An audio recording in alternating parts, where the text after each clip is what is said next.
Well, I think I managed to really screw this up somehow. I thought it wasn't working at first, and I think it turns out everything is actually a-okay. Sorry about this, guys. Just gonna have to reconfigure myself here.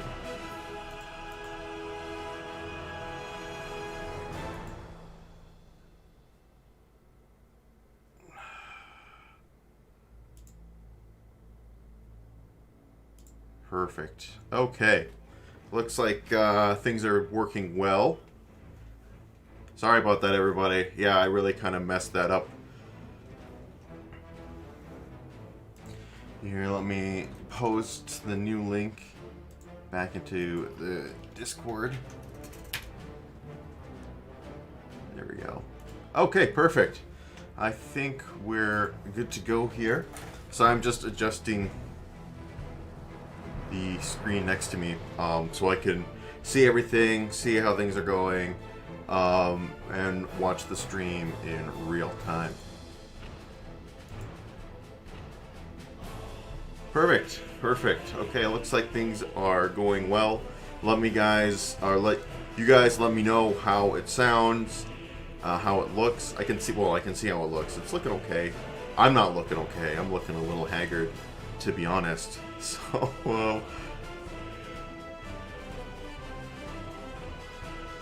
okay. Perfect. Well, welcome one and all to City Builder Sunday. I know it's also Super Bowl Sunday, but don't worry, we're going to wrap it up before the Super Bowl. I personally couldn't care one way or another about the Super Bowl. That's just me. But people were like, oh, you're going to go live? You're going to compete against the Super Bowl? I know I could, but in respect to the Super Bowl, I won't, and we'll wrap it up before the game actually starts. But today I wanted to go over some of my favorite city builder games and also kind of factory builder games. You know, something more creative this time than just destructive, I guess you could say. So, to start off, I guess we'll talk a little bit about this game if you're not familiar with it. Workers and Resources Soviet Republic. It's a city builder game, as the title of the live stream would infer. But it's like a central planning city builder game. So not only are you planning the city, you're planning the economy of the city, the jobs, the logistics of how everything works. So it's a little bit more involved than just your average city builder, because there's an economic aspect to it. But before I kind of go over some of the parameters, I'm going to show you a city that this is a city I've been working on for a while. I guess it was more experimental. Because what I was really experimenting with this city was river transport to see if it was really effective in the game, if it was efficient, and my results have been a mixed bag so far. So I'm just going to pause for a sec and see how things are going on the live stream. Things look like they're going good. We're still a little bit more delayed than I would like, which is unfortunate. I tried to fix that. But then again, I'm obviously a noob when it comes to this whole live streaming thing. I fucked it up at the beginning already, so I'm not 100% sure what I'm doing right now. Yeah, I did have a really beautiful 40-second stream. That was something else. A little less music, okay. The music is pretty good. If I put money on it, it'll be interesting. Yeah, that's another reason I wanted to start a little bit earlier today, because some people in Europe were saying that I was starting too late, so I should be around 9 o'clock European time, which is hopefully not too late to be starting a live stream.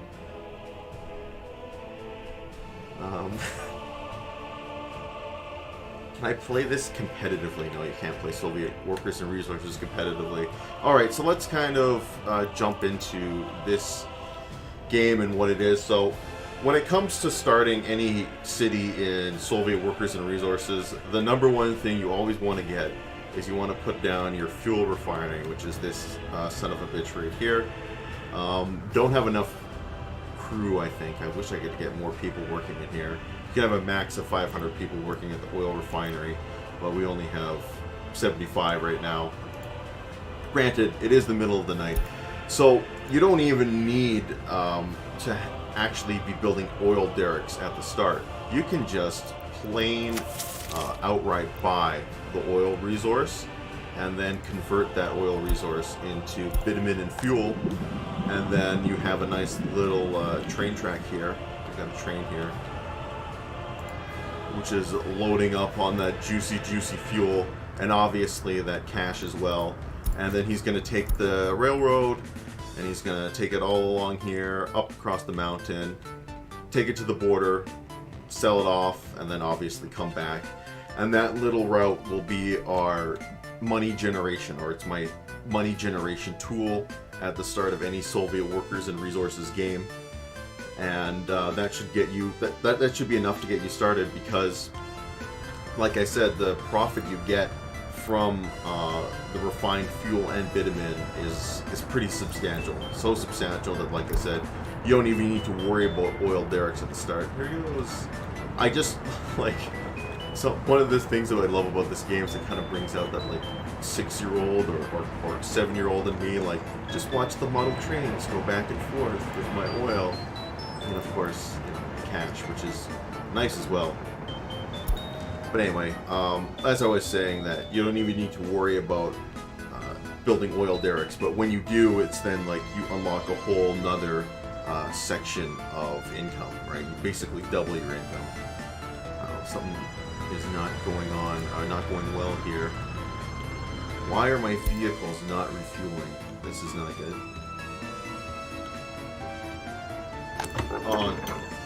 Oh, we're out without power supply. That's why it's not refueling. That is strange. Is everything without power supply?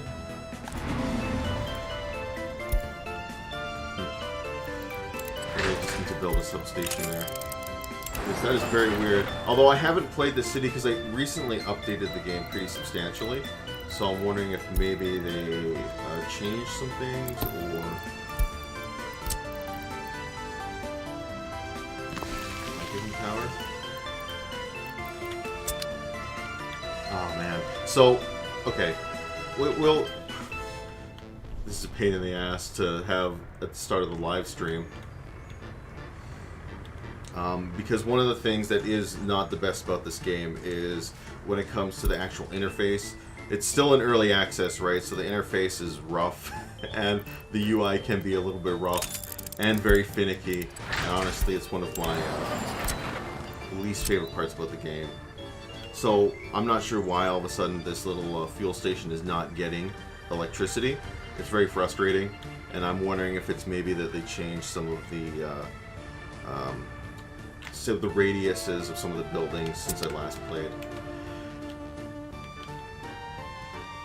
So I'm just worried if I erase this substation, I'm gonna lose power somewhere else. But this is unfortunately holding up the show, so sacrifices have to be made for the good of the Republic, of course.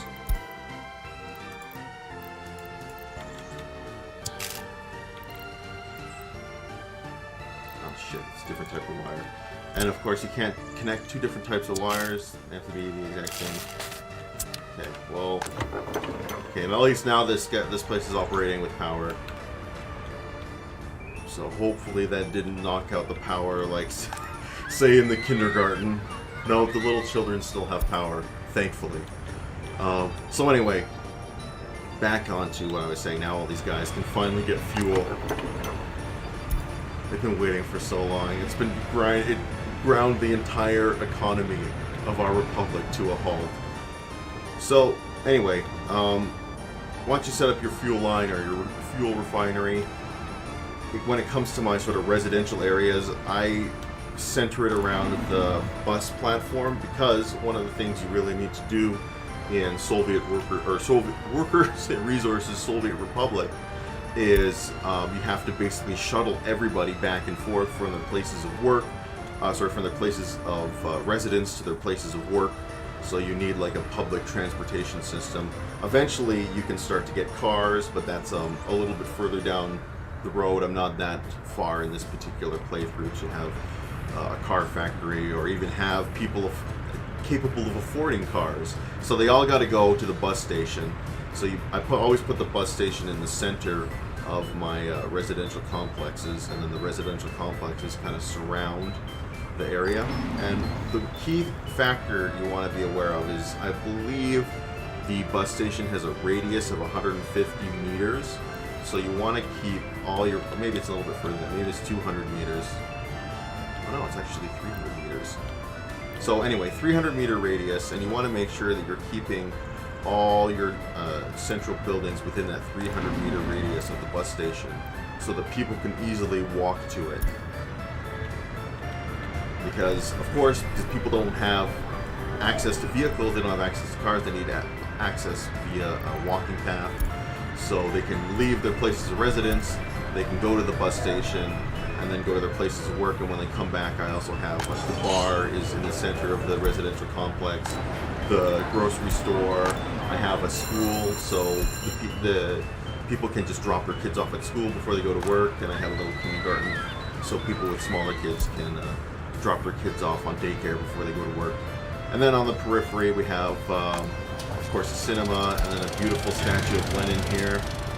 Maybe just watching everybody as they walk by or drive by, making sure everything is in order. And then they can move on. So I want to take some time to read the chat.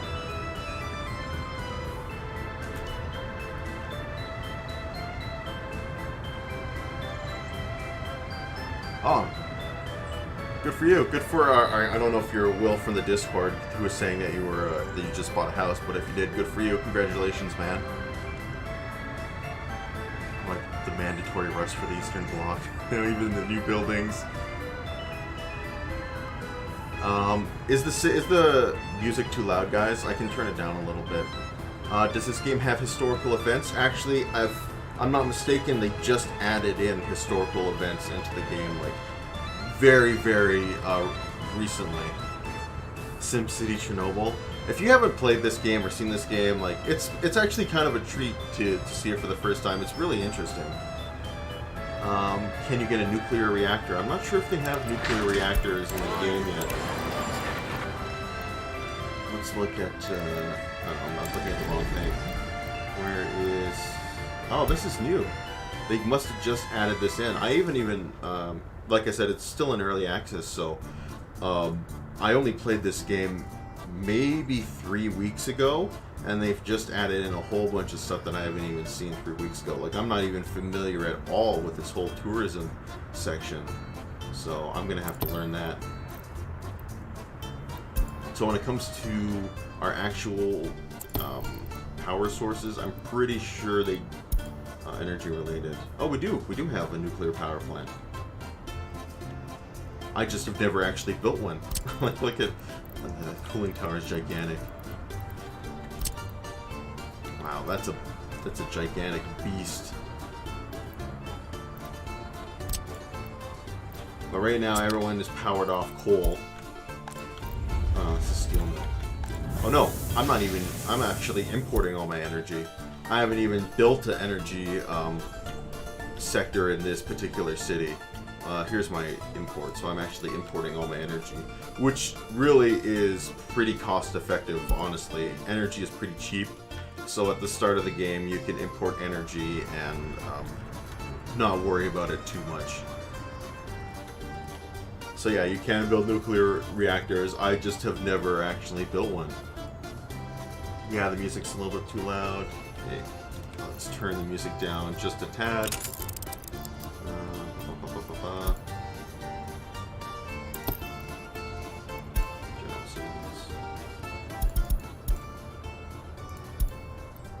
There we go. That should hopefully fix that. Can you make the kids work in the factories? Sorry, not in this particular city builder. You can't force the kids to work in the factories.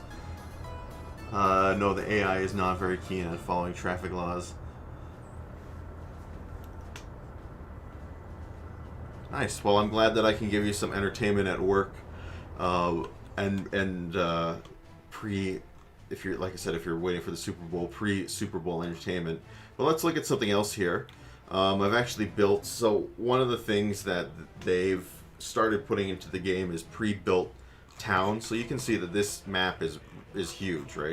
It's a big map, and it's actually, there are small towns kind of littered throughout the backwaters, like small villages here, and there are people that are actually here.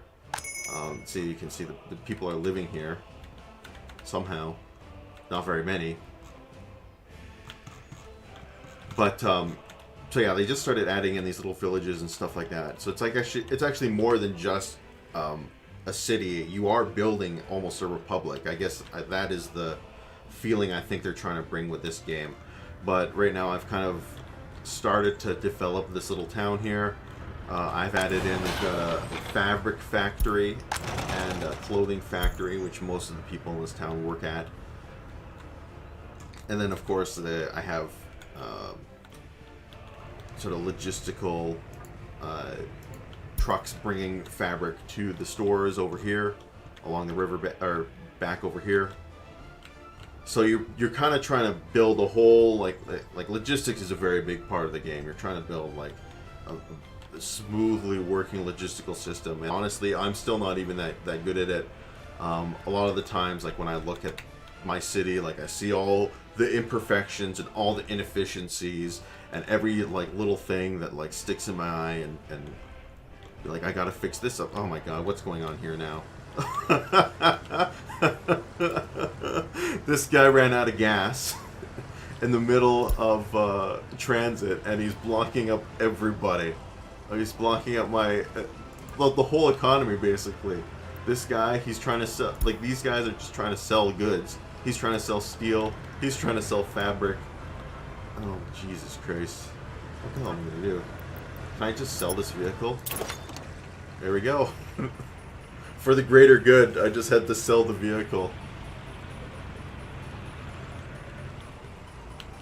Oh my god. Another guy ran out of gas. This is all a cascading effect from this gas station, which was unpowered. Now all these vehicles are underfueled. God damn it. Well, fortunately, like I'm probably gonna give up on this town anyway. This is just like something to show you guys if you're not, if you haven't seen the game before.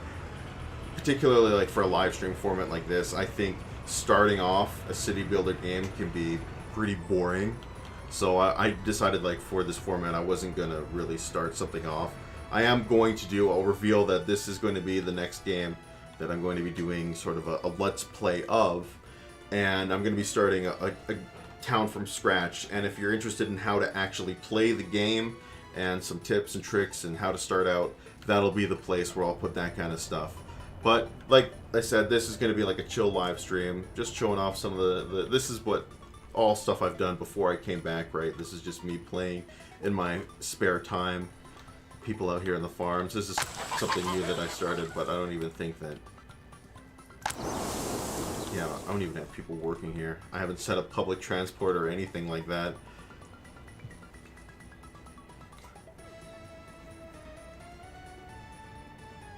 How long has this game been in development? That's a good question. I'm not sure how long this game's been in development for.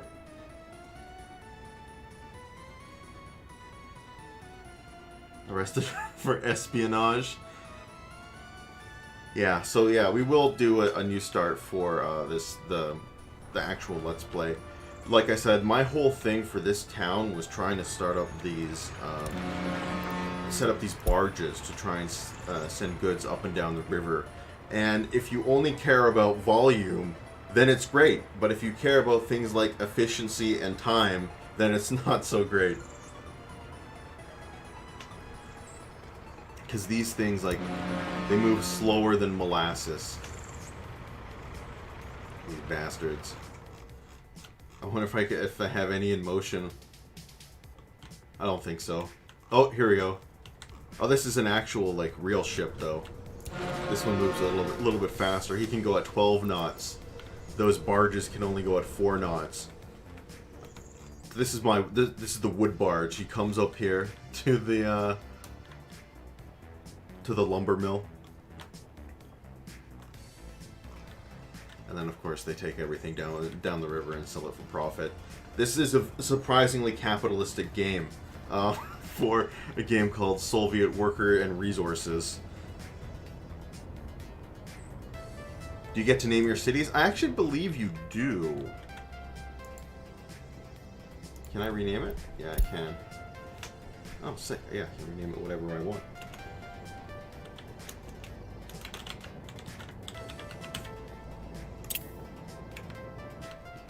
I don't know why I named it Stalingrad, because you won't have much fun in Stalingrad. But, so yeah, you can rename the cities to whatever you want. But I'm trying to think, like, for... What else can I show you guys for this game? I honestly don't know. Maybe we can go over some of the things that you can build and that you can do. So you got our active population statistics. About 14,000 people live here. One of the things like they still don't even have in the game is like there's all these various needs of your population, and some of them aren't even in the game, like religious sympathy.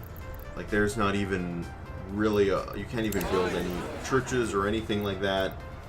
Sports, yeah, we got recreation, culture, enjoyment, government loyalty, health, sedated, how much food they have, satiated, sorry, clothing quality, all that good stuff. And you can even see like everything, like what their education is, how many people have basic education. I only have about 1,000 university graduates, less than 1,000 actually. Fortunately though, most of our population does have basic education, and you can even see the electronic advancement of your people. Most of them don't even have radios. We only have 1,536 radios in the entire country, 561 TVs and 93 computers, and not a single person owns a car. Not one person has a car. So a sad day for them.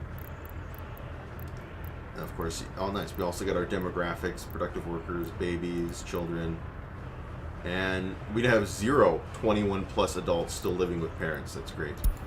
Everyone's off working.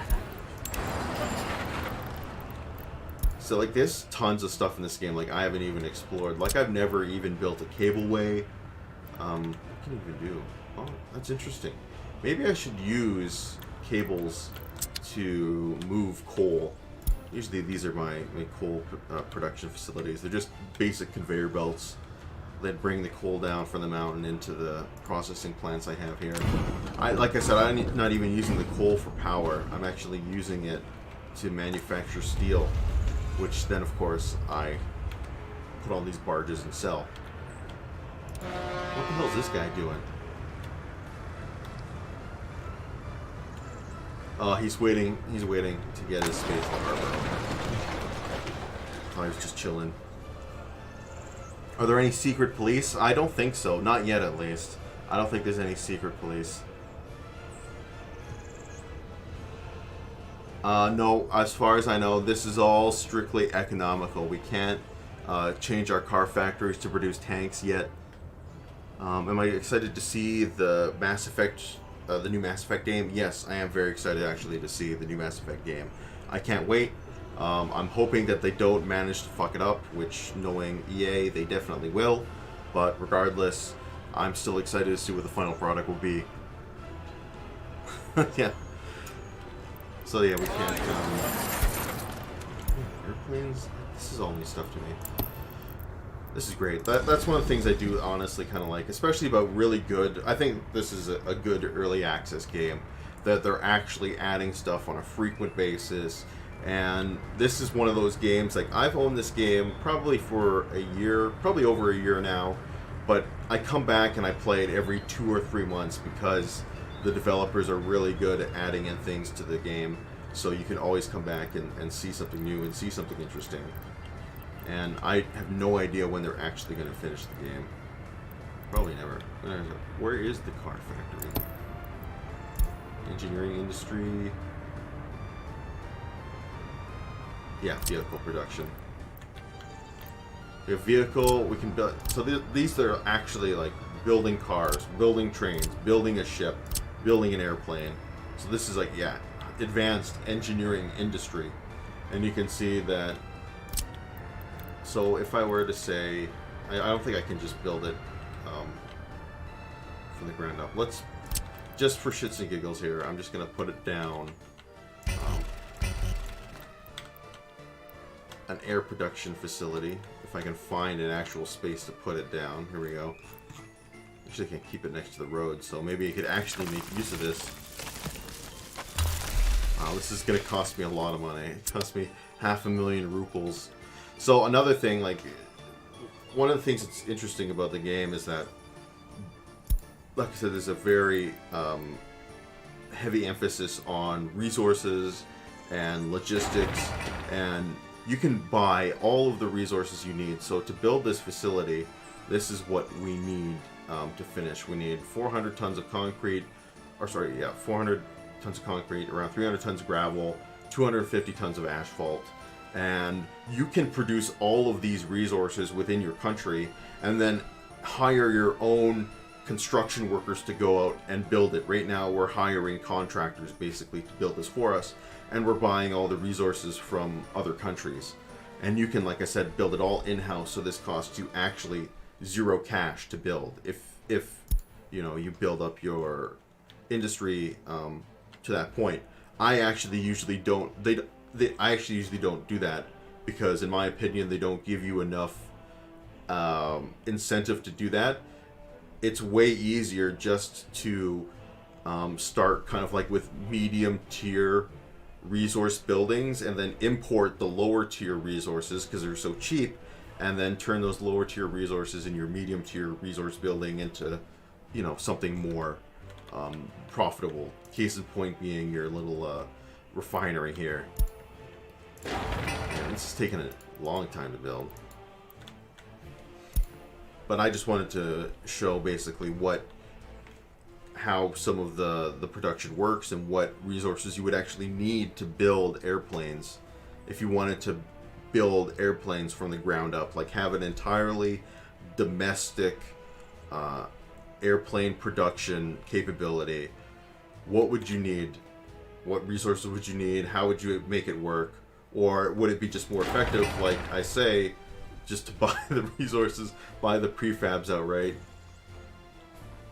Oh shit, this is actually not entirely what they need. This is entirely what they need. So yeah, they need prefabricated panels, bricks, boards, all that crap to finish building. So while I'm waiting for that to build, I want to read some more comments. That's a good question. I don't know how much the game is on Steam.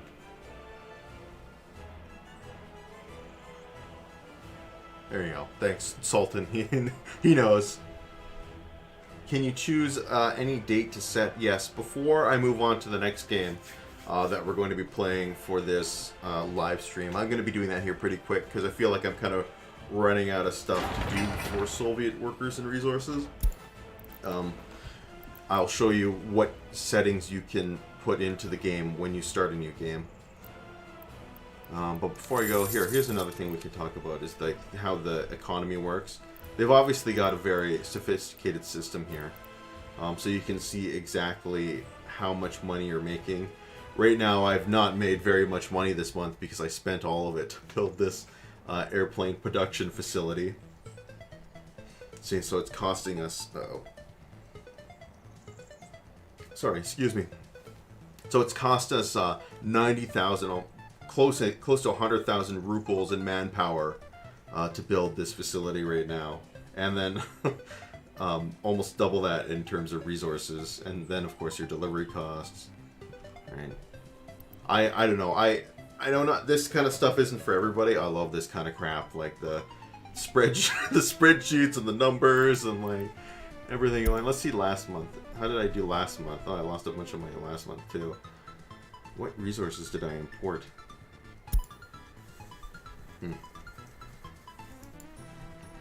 So obviously I haven't been making very much money this month. So let's see, any parking areas first, really? You won't let me just... You son of a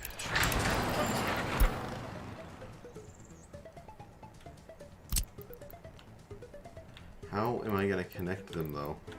Does it connect to right here? Well, this has not been a very good display of what I was talking about, unfortunately. I probably should have done something that I actually had completed before. Because I'm not sure what connections you need to connect to an airplane parking lot. I'm hoping that... I'm assuming that it's not conveyor belts. Building zero cars. Well, unfortunately, this did not work out as well as I intended. This is quite a shame. It says I'm not entirely build a runway, if that makes sense. But the question is, what the hell do you connect it to? So, wow. Unfortunately, like I said, this didn't work out as well as I was hoping that it would. Well, at least we can kind of see what you need to build an airplane. So you need plastics, you need mechanical components, you need electric components, you need electronics, you need fabric. So if you go into your construction, right, you'll find various industries related to all of that, right? Here's your fabric, here's your mechanical components, electronic components. Where's plastics? Probably related to petrol and oil, right? Yeah, there you go. So plastics, right? And then if you want to create plastics, you need the chemical factor, right? Which intakes, what does it import? It needs, looks like it needs oil and crops to make chemicals. And as you can see, right, the whole chain interlocks with itself and kind of weaves back and forth to the point where you have to, you know, you have a lot of moving components if you actually want to create sort of a domestic industry, which makes sense, right? If you want to create a domestic industry in your country in real life, you're going to need a lot of moving components to make sure the whole system turns as it should. But my point here being that it's usually just easier to buy, like I said, those low tier resources and then turn them into higher tier resources. So before I wrap up Soviet workers and resources for the day, and we move on to our next game, I'm just going to quit to the menu here.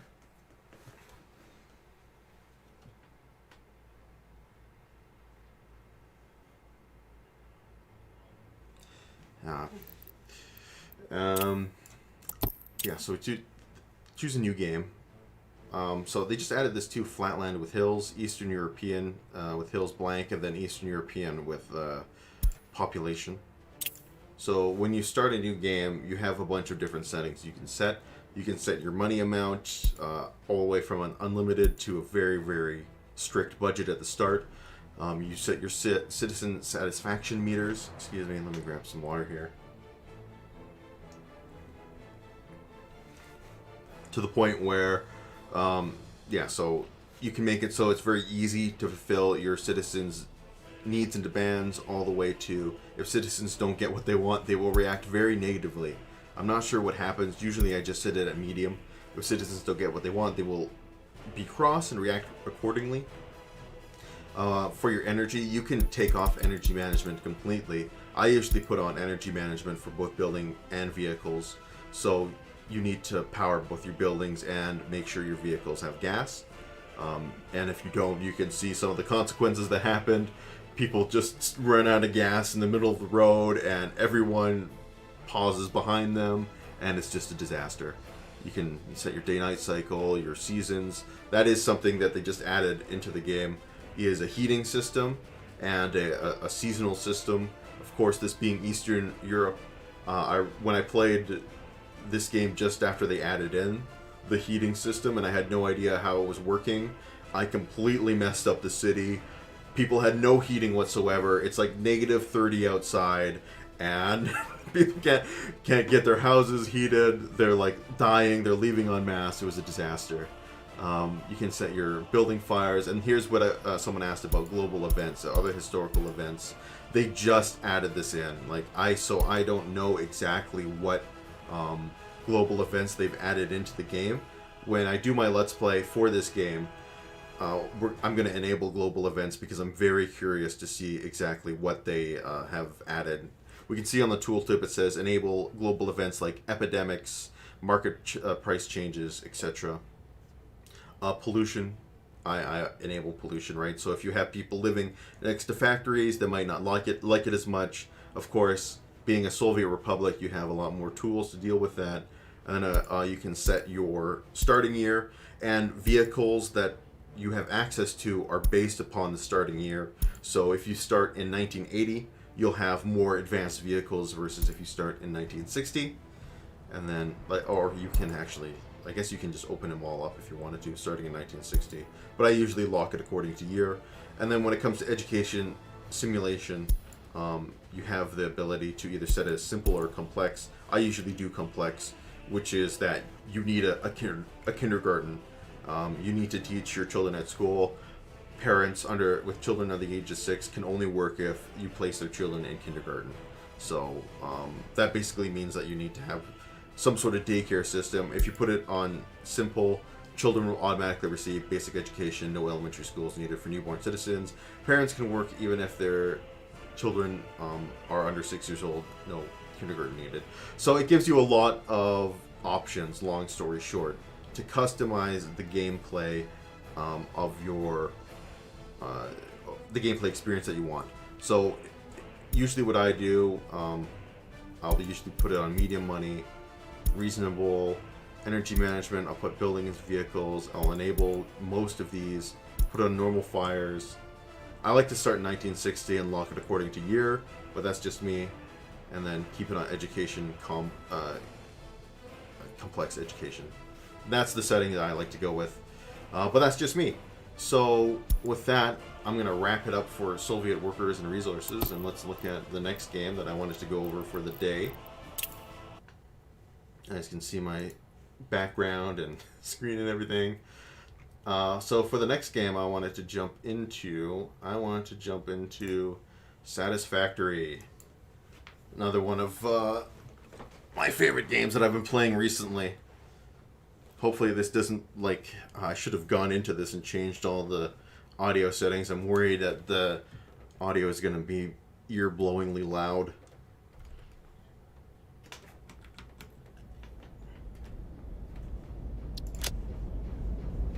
Oh, it's not that bad. Let's just turn the master volume down for now. And we'll see how that sounds. My factory, Derpsville. Oh man, so creative, so intelligent.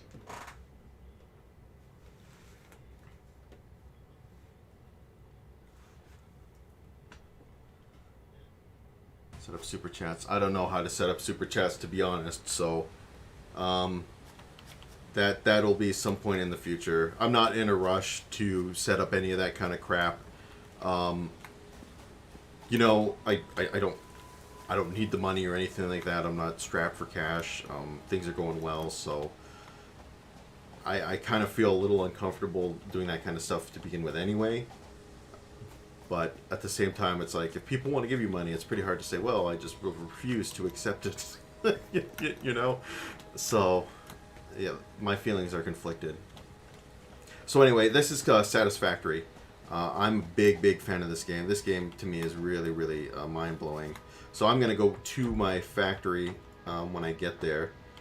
Right now, I've got... This is my coal line. This is my coal conveyor belt. Bringing all the coal from the various coal mining regions that are very, very far away from your base for whatever reason. So there's the actual factory. Like you can see, like this game is. Oh, I feel like that's water actually. So this is a whole planet that you're on right now, and you're basically the only person on this planet. So, like when I showed this game off to some of the people in the Discord, and Solomon was actually watching, and he noticed or he remarked that, oh shit, okay, I almost killed myself there. This is a great bookend to Soviet workers and resources, right? That this is, like, the premise of this game is that you're part of a corporation in the distant future, and you've been placed onto this planet basically to exploit it and manufacture advanced products for your corporate overlords. And we're living in this futuristic time where things are so automation is so advanced that you really only need one person, in comparison to Soviet workers and resources, where everybody's working together for the common good. There's a great plan. All the resources are distributed as best as we can for the population. So anyway, let me go to the actual factory here. So this is another, like I said, I've spent some time working on this in my spare time. I think I'm just going to kill myself. Ooh. Okay, whew.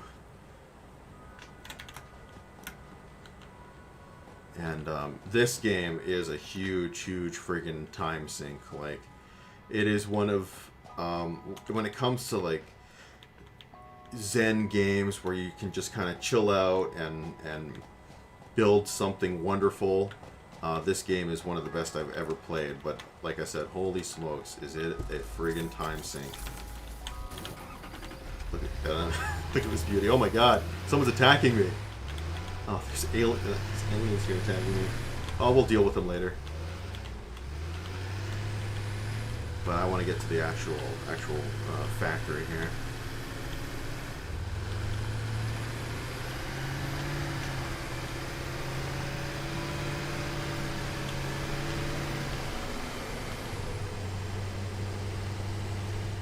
And once again, like, there are so many, like, if you go on the community tabs for this game and you see what people have built, like, they are unbelievable. It's amazing what this game, the tools that this game gives you.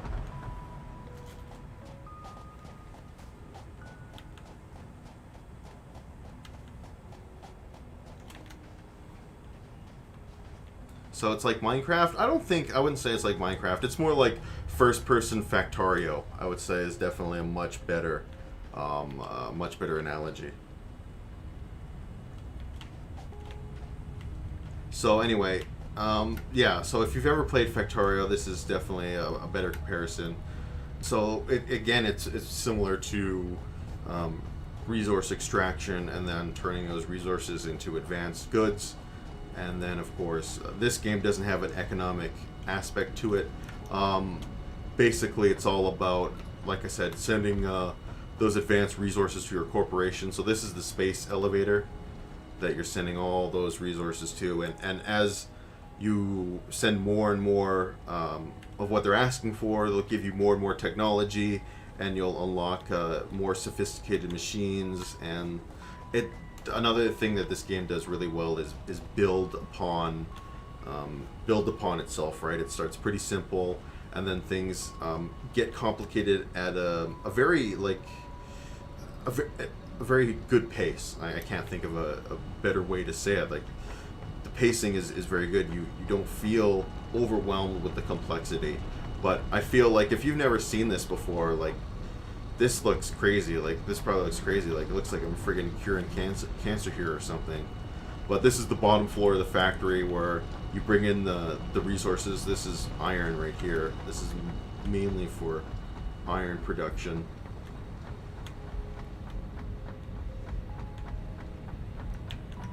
So of course iron goes into all these ridiculous machines. Let me see if I'm gonna get on top of one of these sons of bitches and get a better view. Hopefully the audio in this game is okay. There's not much background noise to begin with anyway. So like you can see, the iron comes in, gets smelted into blocks. Then I have the blocks come up and they come into these assemblers here, and they turn them into whatever I need. This one's turning it, the iron into iron rods. Over here, I think this one's doing iron plates. Yes. And then of course, like, the system just keeps continually getting more and more complex here. So this one is creating iron screws, and the iron screws go into manufacturing. What is this called again? The assembler? Yes, the assembler. Which then, of course, brings out more advanced. So these are reinforced iron plates coming out of this one. And then at the bottom here, the bottom level is like my whole theory for this particular factory was the bottom level was going to be the most primitive resources, and then as you'd go up, the resources would become more and more complicated. But once again, I never ended up going to the higher tiers of this game because, you know, I as much as I love it and I really, really do enjoy this game, it's just, like I said, such a time sink that I can't ever get around to actually getting to those high tier resources. So like I said, I have all the conveyor belts bring everything up from the bottom level. So my whole theory was to have all these belts kind of wrap around the walls of every floor, and then you'd have a section where they would all be brought up to the next floor here. And another thing like I like about this game is how we can just sit here and watch resources being moved up through, and it's just kind of mesmerizing to watch everything move. All the machines have their own individual animations. Like you saw at the kind of assembly plant here, like you can see things moving along, and it's satisfying, you know, it's satisfying to watch everything in motion with this particular game. So over here we're bringing up copper, and I think we're turning iron and coal into steel, and these steel become, of course, steel piping and steel plates. What is this thing? Oh, it's just a cable. Just a regular old cable. And that's how the wheel turns, right? It just keeps turning and turning and turning. You keep producing all these crazy things. And it's a satisfying game. It's a very, very satisfying game. When it comes to sort of combat in this game, there's limited combat. It's not like a tower defense game where you have to sit and build up turrets and stuff like that and fend off against waves of enemies.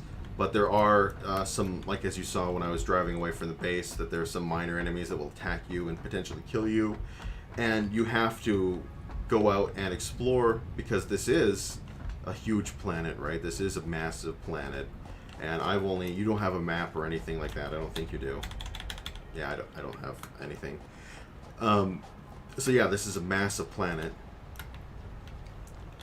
and the resources are scattered throughout it. Like when I started, you can see in the distance the cliff that I had come down, because you have to climb up that cliff, and there's like a forest. And for whatever reason, all the coal is within this forest that's surrounded by hostile aliens and poisonous plants and all this crap that wants to kill you. And one of the things about this game is, like, when you start off, it can be really painful because your starting power source is just biomaterial. So you're wandering around and like chopping down trees and fucking picking up plants and leaves and putting them into these bio furnaces, and it's just tedious and time consuming. But eventually you unlock coal power, and these are all the coal power plants, which is a lot more automated, right? So you can just kind of let the coal just do its thing, come along the conveyor belt, and then goes into these power plants and keeps the factory running. But to keep the factory running, you also need water to keep things cool. That's why we have these big pipes here coming from these water plants in the distance. So let's see if I can take on an alien or something and show you guys the combat before we move on to something else. This maybe I'll also look at the tech tree so you can kind of see what technologies are available. And when you go and like I said, if you end up buying this game, or if you've already played this game, and you go to some of the community like factories, you can see some really amazing things. Like for me, you guys probably know me at this point. I'm like a utilitarian guy. I don't give a crap about decorations or making it look good. I just want it to work.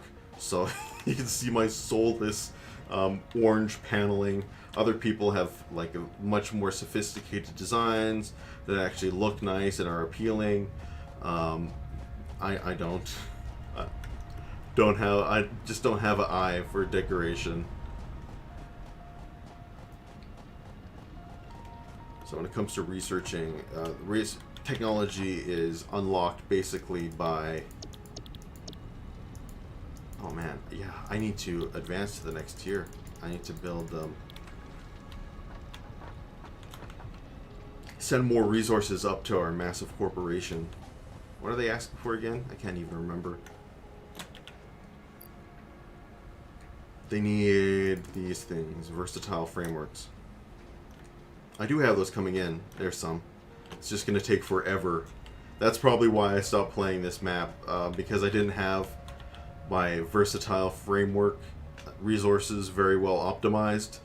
So, as you can see, I just eventually got tired of waiting and got too lazy to rebuild everything and make it actually something that's a little bit more efficient. I wish I could. I forgot that the tiers are locked, so you can't really see what you get. But the way you unlock new technologies is you get these resources, you send them to your corporate masters, and then they give you the next tier. See, as you can see, as time goes on,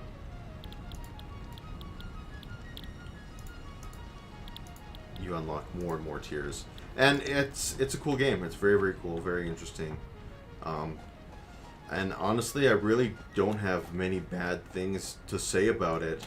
Let's actually, before I go look at the combat, I'll show you guys how building works.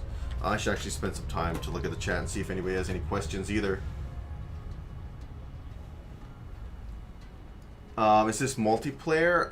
Actually, yes, I believe this is co-op. I haven't played co-op. It's still in early access, so I believe that co-op is... Some of the things I was reading and some of the reviews is that co-op is a little bit underdeveloped and can be kind of glitchy. Yeah, how do I build? The monsters won't destroy your... They'll just attack you and kill you. They won't destroy you. They won't destroy your buildings or anything like that. So when it comes to actually building, like, the game makes it very easy. As you can see, it gives you lots of indicators to show where you're putting things and if they're snapped to, see example here, that this conveyor pole, you have to put that down. It'll tell you that it's snapped to this, or in line with this particular sorter. And of course, building conveyor belts is extremely easy. Oops, let's go to this side.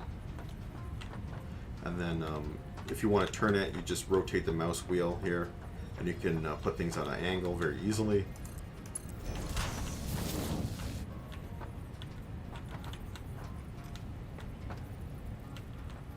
So yeah, that's one of the things that they've really nailed about this game is, especially in comparison to Soviet Workers and Resources, the UI is very, very good. Building is very snappy. Getting rid of things, it's also very easy. Just, sorry. Yeah, so just getting rid of it is also very easy. What? Okay, maybe it's not as easy as I thought it was.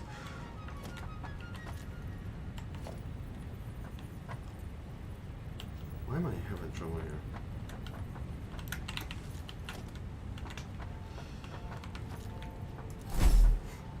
Wow. Okay, sorry. I don't know why. I can't fucking remember how to fucking delete shit. So that was a kind of a fail on my part. Talking about how easy it was to delete shit, and I can't even fucking remember how to do it. Oh man. Is it the middle mouse button? No, it's not.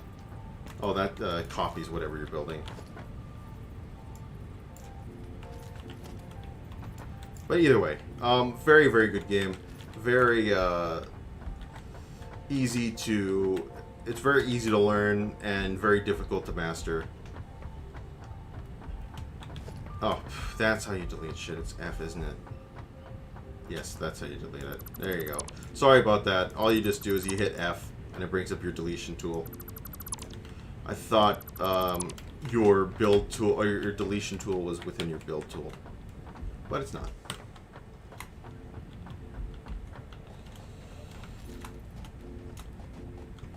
Anyway, before I go, we'll just show some combat. Combat is pretty basic. It's not the most developed part of the game. Most of the time when you're at your, like I said, at your main hub and your main building, enemies aren't going to attack you. They aren't going to bother you. There, those are nuts. They'll give you, these nuts will give you energy. They increase your health.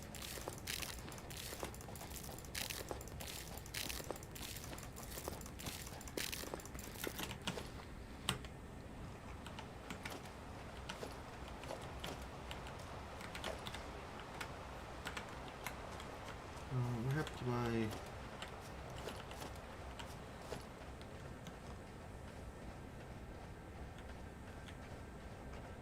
What happened to my baton? Don't tell me I fucking dropped it or some shit. Yeah, I should have refreshed myself with some of the controls of these games before I actually decided to go live. That's my bad. Some of these, it's been a little while since I played them.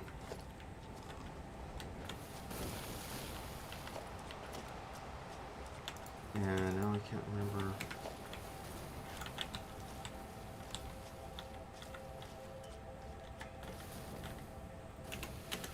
Fuck me.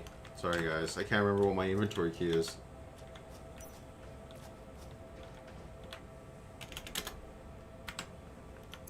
There it is, sorry. Tab. There we go.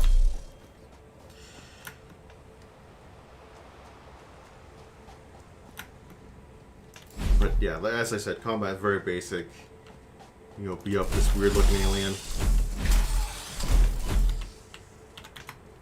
He can't do, it doesn't do a lot of damage.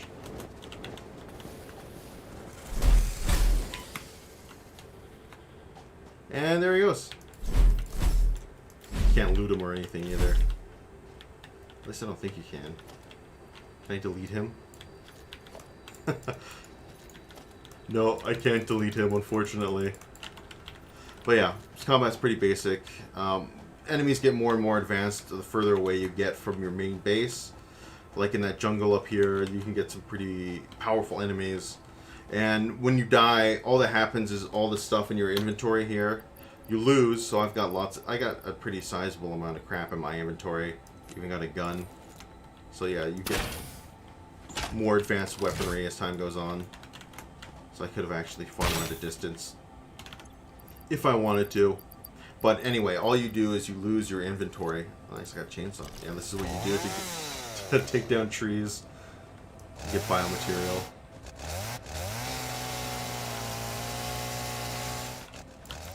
And anything else interesting here? But yeah, you just lose all this crap, and then you have to go and get it back. Basically, you gotta go back to where you were and pick it all up again. And it's just, you know, it's a little bit of a punishment, but it's not crazy or anything like that. So I think that's gonna wrap it up for Satisfactory for now, and we can move on to our next game. But before I move on, I'm gonna see what people are saying, if they got any. Alright, let's move on then. Let's move on to a game that I just recently bought, and I'm still learning about. But unfortunately, don't know that much about yet. And haven't gotten that far into, but it seems very cool and very interesting. So I just found this particular game it just showed up in my like most wanted list or whatever, or like games for you type of list. And I took a look at it. I saw the reviews. I saw what people are saying, and it sounded super cool. It sounded super interesting. So I decided to pick it up, and I've been playing it, and I've been quite enjoying it. So this game's called Dyson Sphere Program. So it combines a lot of the aspects of some of the games we were looking at.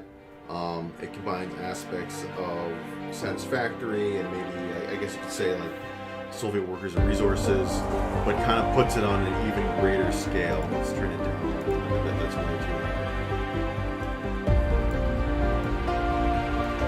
loud.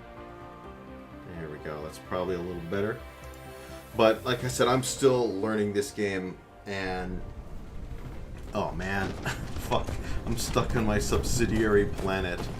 So, like I said, this game takes some of the aspects of like Factorio and Satisfactory and other factory and city building games. It blows them up to an intergalactic scale. So this isn't even my main planet. What I was trying to do is trying to set up an interplanetary logistical system. Didn't work out because I've learned that these planetary logistics stations are just actually they don't transport goods over entire planet. Over intergalactic spaces, just over planetary spaces. So anyway, now I got to go back to my regular home planet and show you guys the main base. I just got to go and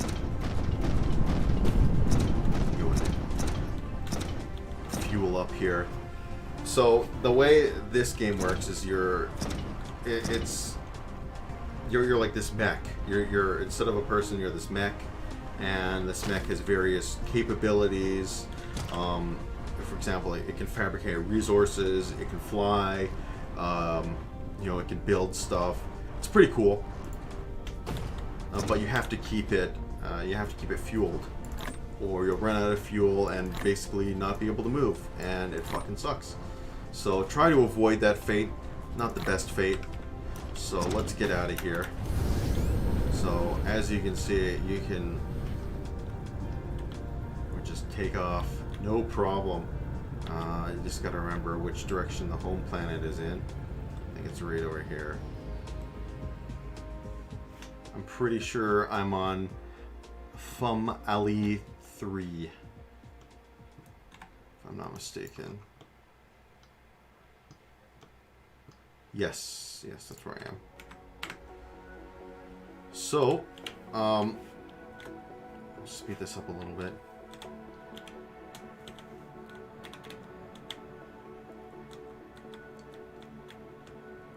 Why am I having... So the controls for these things are a little finicky, I find, but I think I'm on the right path here. So, unfortunately, it takes a little while for me to get back to my home planet. I haven't upgraded my interstellar capabilities as much as I should or would have liked to. So unfortunately, it'll take a little bit of time. But we can all sit here, we can all chill, we can talk, we can examine space as it slowly drifts by us.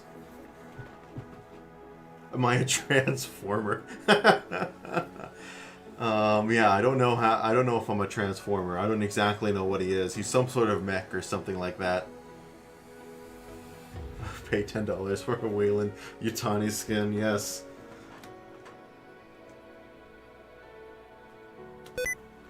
Uh-oh. Oh no, not sticky keys. No! We do not want to turn on sticky keys, right? Sticky keys is the devil. So yeah, it's shift to speed up your mech, your transformer.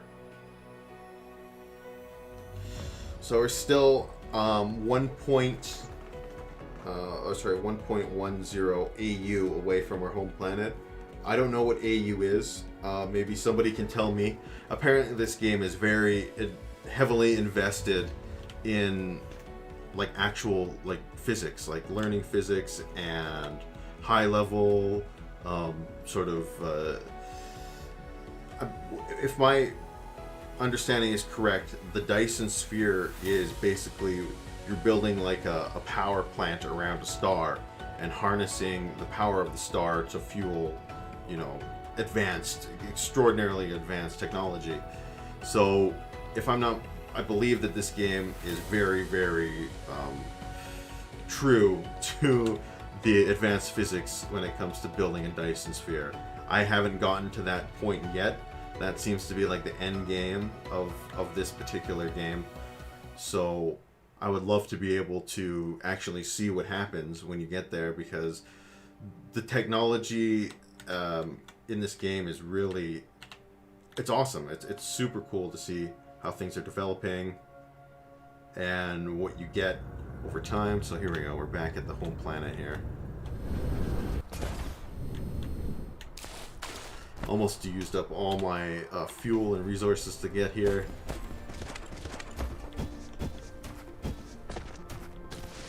Where is my base? Okay, it's up north. So yeah, like the planet itself, right? It's like a spherical based system. Of course, you can easily fly around the planet. I mean, if you can fly through outer space, yeah, you can get around the planet, no problem. Of course, your limiting factor is down here. You can see your energy. So here's the actual main base. And this game is, I just bought this game maybe a week ago now, I'd say. So obviously, I've still got a lot to learn about it. It seems like it's fairly complicated, but at the same time, it's got that Satisfactory vibe where the developers have actually thought about the game and put a lot of effort into making the UI work in terms of making it easy to build and manage your actual sort of logistical output. Like one of the things here, like look at this. This is like the sexiest thing on the planet to me here, is your statistics screen, and just how nicely they lay it all out for you, and how to me this is very easy to read and understand exactly what is going on and what I need, and how much power I need as well. So I got plenty of power. My research is not going very well, and then I haven't unlocked the Dyson Sphere aspect of the game. So let me just see what people are saying.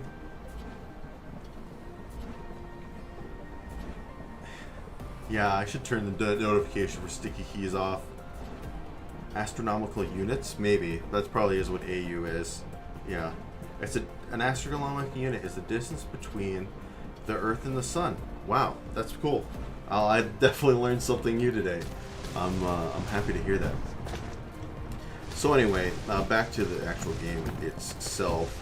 It's similar to how a lot of these resource development games and factory games start off, right? You have your coal mine, or so you're not coal.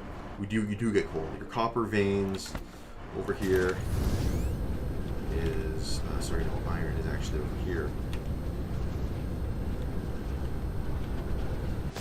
And your iron, right? And it's doing the same sort of things, right? Your mines are going into smelters, which are turning things into, this is turning into magnets. This is iron plates. Oops, wrong button. And of course, it goes into assemblers. This one's creating circuit boards. This one's creating, what the hell are these things? Magnet coils.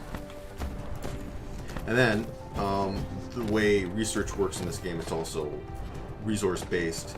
So you need to create these matrices, these research matrices, and then over time, once you get enough research matrices, you can start to unlock new and more technology, and you feed the research matrices into these various matrix labs, and they produce either that one's, what's this one, energy matrix, and this one's electromagnetic matrix, right? Yeah. And then these matrices get pumped into an actual research facility.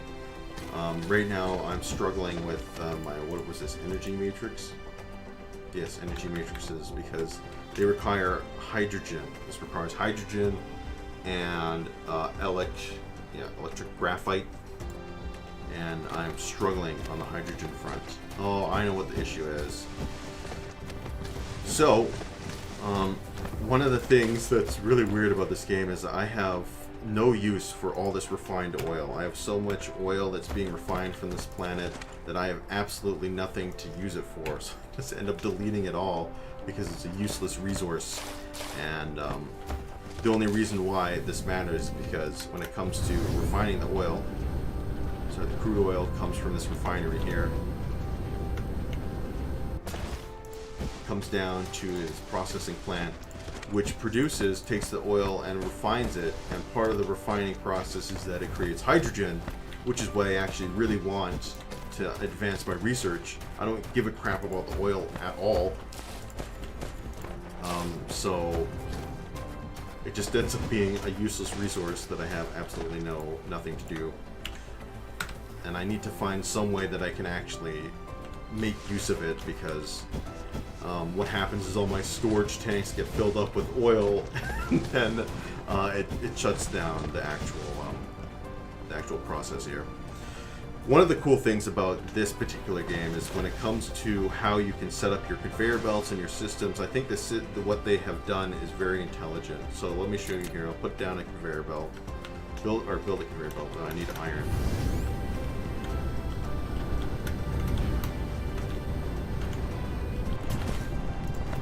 Some iron plates.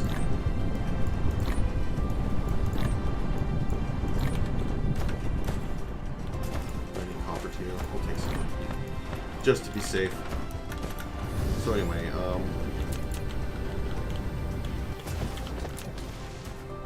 let's build up some of these.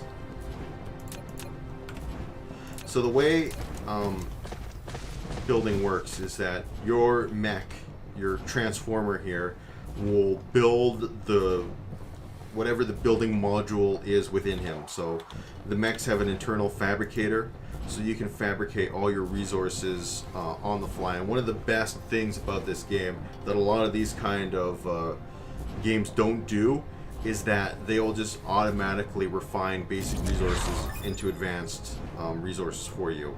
Like, for example,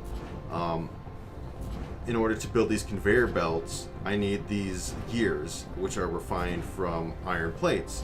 Most games are going to be like, well, you have to build the iron plates and then turn the plates into gears before you can make the conveyor belt.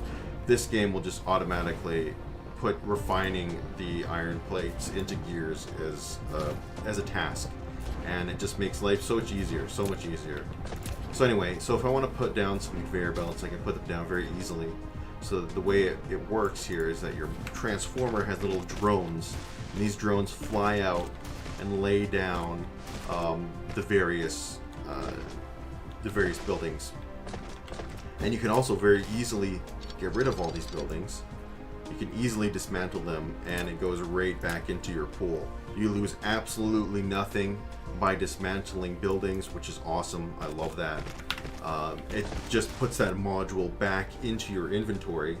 So as you can see, if we go into our inventory, buildings are actually modules in our inventory, and when we delete it, it just goes right back into our inventory, so you can replace it easily. And then setting the direction is also incredibly simple. At first, I didn't like this system. Most games will let you put down which way it's going before you put it down, right? This game will take the direction based on where you drag your mouse.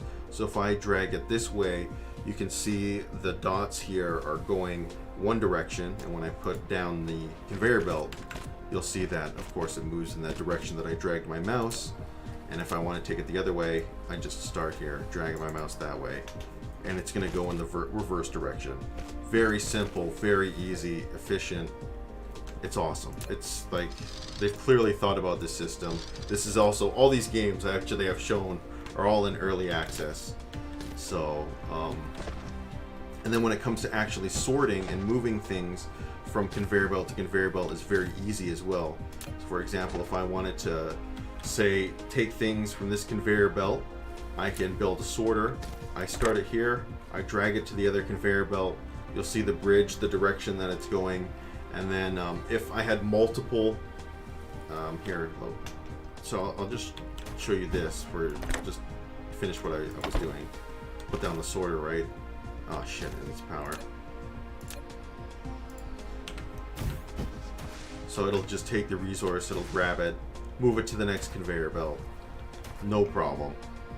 So very easy to sort through things. And then, of course, if like over here, for example, I have all my refineries refining the oil, turning it into hydrogen or what have you. And I have these big storage blocks pulling off that useless oil I talked about. So for example, if I wanted to make a sorter that filters out what resources it grabs off the line, very simple task. So I'll take him, drag it to the box here, and you can press tab and you can just decide what resource you want this sorter to filter out. I want to filter out oil. Easy. So easy, so convenient. It's awesome. It's really awesome. I can't say enough good things about how they've thought about this system. What else can I show you about this particular game? Like I said, I've just started, so it's all a lot of these are work in progresses, and I'm still trying to figure out the most efficient ways to build my factory here. I just want to see what people are saying here. Working the Annenberg EU4 mod. What is that? I've never played the Annenberg EU4 mod. Yeah, they do really I was watching some content about the upcoming patch. What is it? 1.3.1 or something for EU4. And the amount of crap they're adding into the game seems insane. And they're going to change everything, particularly it looks like when it comes to Native American tribes. So anything you knew about Native American tribes, out the window, it's gone. You're going to have to relearn a whole new meta for EU4. And sad day for you, I guess. I think this is probably going to be it for Dyson Sphere. Like I said, I've just kind of started this game, and I haven't put that much time into it. And it's going to take a lot more time before... I'm really excited to get to the actual, intergalactic aspects of the game. I'm trying to build up to this technology here, interstellar logistics systems, so I can send goods back and forth between planets. I just researched this one thinking that I would be able to send goods back and forth between planets, but no, just on the same planet. So for example, if I let's fly around. So if I wanted to start getting resources from another part of the planet, let's see. This is not that resource of a rich planet to begin with. Or let's say I wanted to bring all this oil here. So we got bunch of oil here. I would build a planetary distribution center and have all the oil go into the planetary distribution center, and then the drones would take it back to the main base. But the issue here, so you saw when I started the game, I was on another planet entirely. That planet has resources that I need, particularly titanium and silicon. So I was hoping to be able to set up a system where I could have shuttles bring those resources directly to this planet without me having to fly back and forth and go and pick it up manually. So yeah, this game seems like it has a lot of potential, and it's still in early access, but it already feels, to me, it feels like a completed game. So with that, now I'm kind of open to suggestions, what people would want to see me go from here. I kind of went over the main suite of games that I had planned to show off. So from here, how much time do I have? I've probably got another hour at the very least, maybe more, maybe 2 hours. Oh man, I feel like this stream isn't the best quality, but then again, maybe I gotta upgrade it on my wife's computer. What is it doing? It is doing 720p. But then again, like I said, I'm still trying to learn how exactly to get the best quality out of these things. So like I said, I'm just watching the stream right now on my wife's computer, and it seems a little bit blurry. But I'll figure it out eventually. How much does this game cost? I think it was 20 bucks.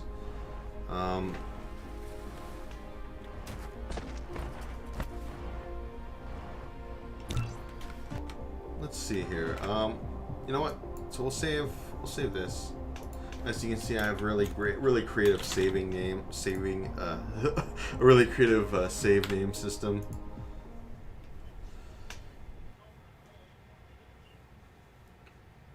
How much does the Dyson Sphere cost? Let's check. Now you guys can see my desktop. Yeah, there you go. $22 Canadian, probably $20 American. And like you can see, this game already has overwhelmingly positive reviews on Steam with, holy shit, like they're pushing 20,000 reviews. Not quite there yet, but they're going to get to 20,000 reviews, and they're at 97%.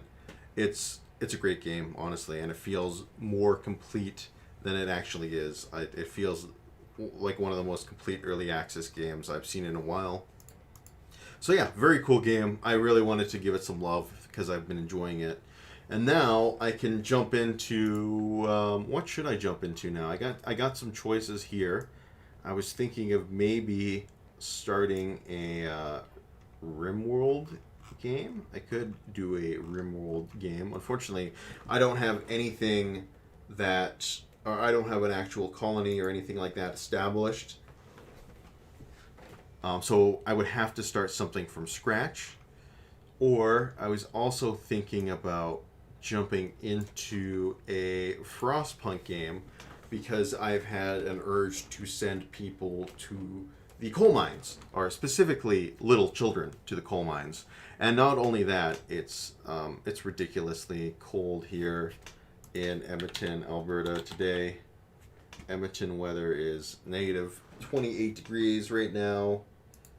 With what's that in Fahrenheit? Doesn't tell me because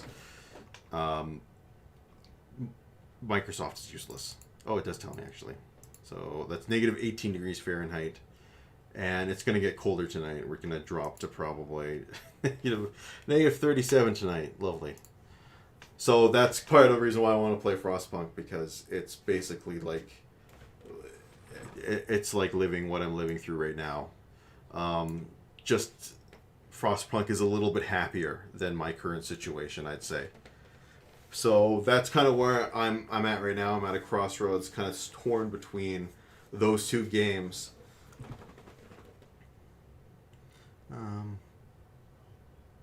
Can't believe you're back. Yeah, I can't believe I'm back either. It's surprising how many people still haven't. Like, I'm still getting lots of people sending me messages like, oh my god, I just saw, your comeback video now, and I don't know what it is. Maybe it's the fact that I've been gone for so long. Like, the YouTube algorithm is like really, it's not sending out notifications, or I don't exactly know how it's working, or it's just doing it very slowly. I figure that it's gonna get better and better as I start putting out more videos, and hopefully that'll boost up whatever the system YouTube is using these days. It seems like they change it every 12 seconds, so it's too damn cold Fahrenheit. I beat Frostpunk's main story. Frostpunk is a great game. Okay. Alright, let's jump into some Frostpunk. Seems like that's what people are clamoring for. I think it's definitely better for a live stream format than RimWorld. RimWorld is one of the best formats for like a Let's Play, or like an edited Let's Play. So that is definitely coming. I'm very excited to do. I just haven't figured out exactly what I want my RimWorld hook to be. What I want my colony to be based around.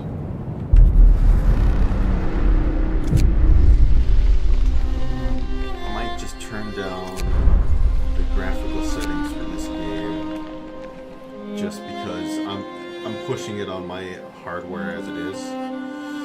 Maybe I should, let's turn it down to, instead of 4K, we'll turn it down to maybe 2K. Oops. Hopefully that'll be a little bit better. There you go, yeah. Much better in terms of frame rate. So let's see, let's start an endless mode. Or maybe, no, I don't want to do a scenario. I haven't gotten all the DLCs for this game. Let's go backwards actually. This is way too loud.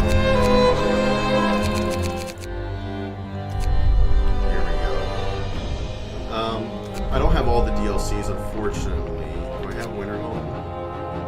Yeah, I do have Winter Home. I think Winter Home was actually free. I definitely don't have this one. Yeah, I don't have Last Autumn, and I don't have the last DLC they did on Edge either.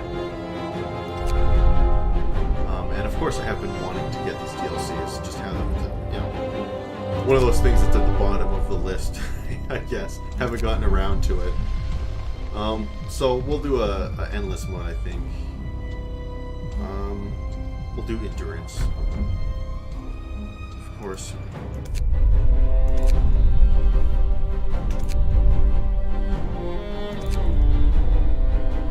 What map to choose? Canyon, I don't really want that. Flats, it's basically Edmonton.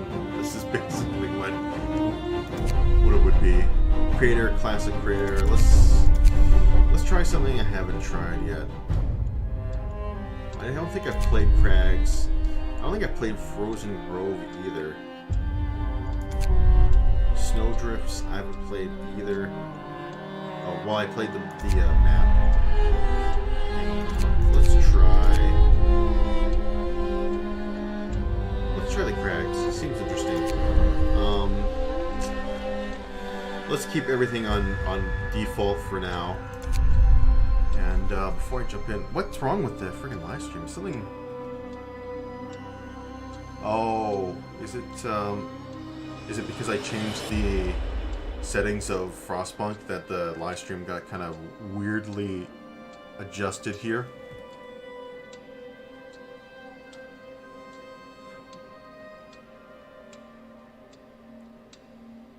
Yeah, I should do a collaboration with Prince of Macedon. That's I've never tried that before. No, I'm sure if I reached out to him, he'd love to do something, but I just haven't gotten around to it yet.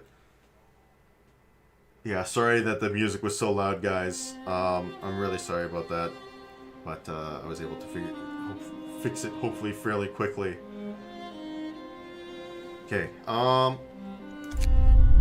Why is it? Sorry, before I start here.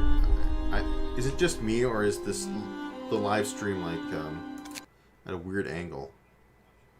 I think it's probably because I adjusted the resolution. Let's try that again. I'm just gonna restart it here.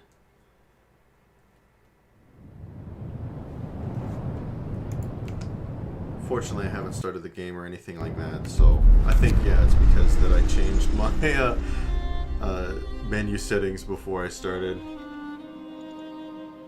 So, yeah, we're not doing a scenario. We're going to do endless mode, endurance. Which one we decided on? The Crags, right? Yes.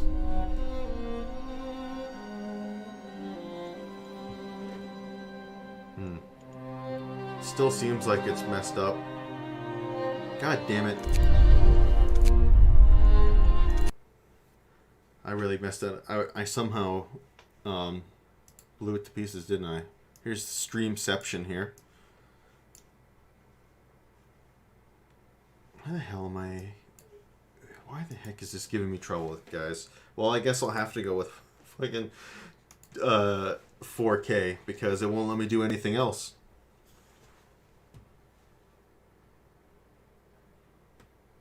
No, I did not join the Mounties. No. I don't have interest in joining the Royal Canadian Mounted Police. So, in the very least, I think I'll just have to put this back up to max resolution.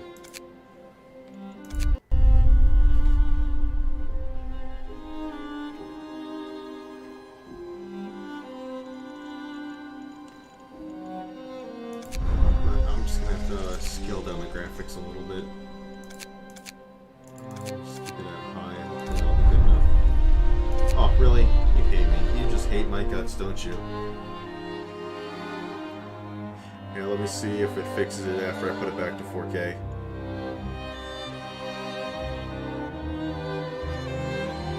Okay, well, we'll just have to go with that then. Hopefully, it runs okay. This game has some pretty heavy effects, so it's one of the games I actually have trouble running at 4K.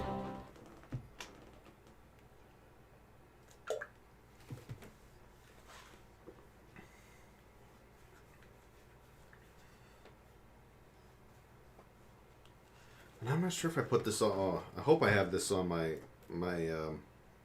SSD. I hope I moved this game over to my SSD, because if I didn't, it might be a little bit painful. Alright, so it's been a little while since I played this game, so let me give me a second here. Let me get my bearings.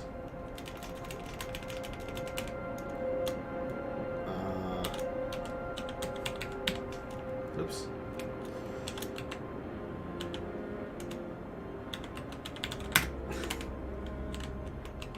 Satisfactory. I think I probably misspelled it too, but that's okay. I don't know, if you came to this stream expecting professionalism, then you have come to the wrong place, my friend. So, let me, like I said, get my bearings here. So, if I remember correctly, the meta at the start of this game is build 2 workshops and then kind of start rushing down whatever technology you can. Let's get the coal. We need wood. More wood. We don't really need any steel. I guess I'll put a few people on steel at the start, just to have some trickling in.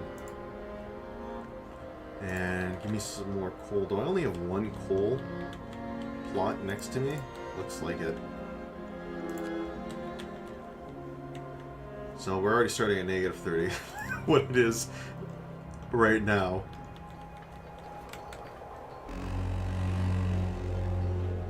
Work time. Get moving. Of course, everyone get to work.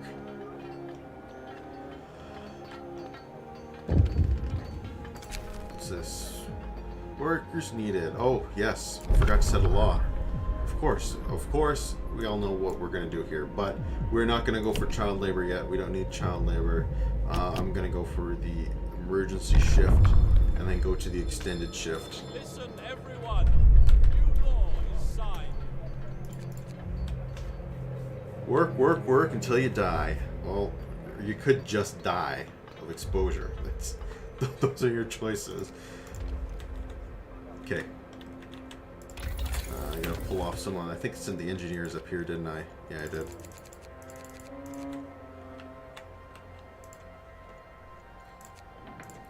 So max it out. Now our first research. What should it be? So I'm either gonna go for heaters or steam hub. I'm thinking steam hub, or do we? No, actually, I'm gonna do coal thumper first, so I can start getting coal right off the bat. Okay, so those are my first moves. Now I think we'll probably set up some houses, although I need a little bit more wood to really start building up houses. Man, these rocks actually really kind of mess up my plan here. I'm trying to figure out where I should put my residential area. Probably, I guess, build it out back here. 1, 2. Okay, let's try that. Though, I don't need anybody working on the construction for now. I'll wait till the work shift is over, because they will still build after the shift has been completed. And yeah, I don't even need to shut off the generator or turn on the generator yet. So for now, hope we'll get our guys researching. And in fact, I think this is actually another thing people do, is they put the emergency shift on for for the workshop to get their first technologies out quicker. Although you run the risk of I believe someone may die when you put on the emergency shift, the 24-hour shift. But if they die, they die. Coal Thumper, done. Okay.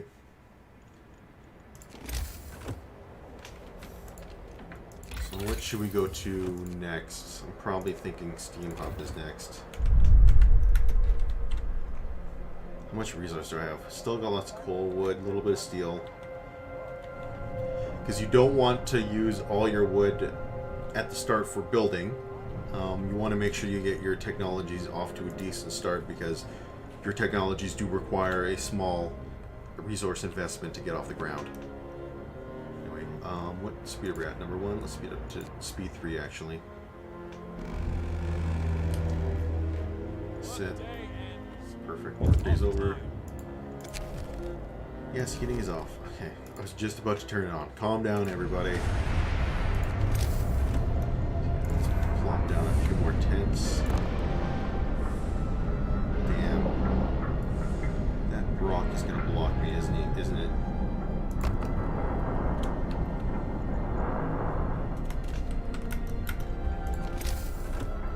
Probably afford a few more tents as well. Oh yeah, that's right. Streets do require wood.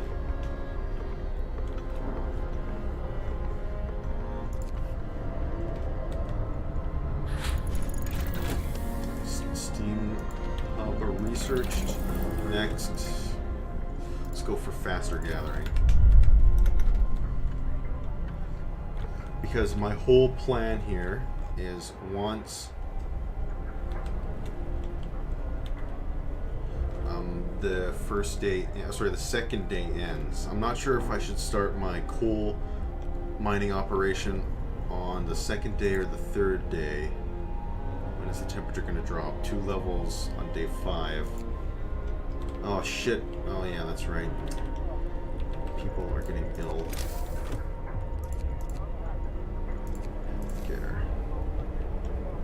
You always gotta try to have the medical post close to the heater.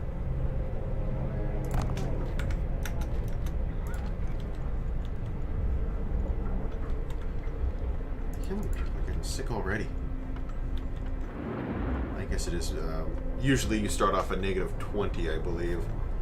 And I think having people at -30 is probably the reason why people are getting sick right off the start. God damn it, that sucks. It really does suck. So that's gonna have me probably go for... I'm gonna have to go for radical treatment. And then overcrowding. Hear me, hear me. New law in the city. Engineers... Oh yeah, some of them are collecting coal. I don't need you collecting coal.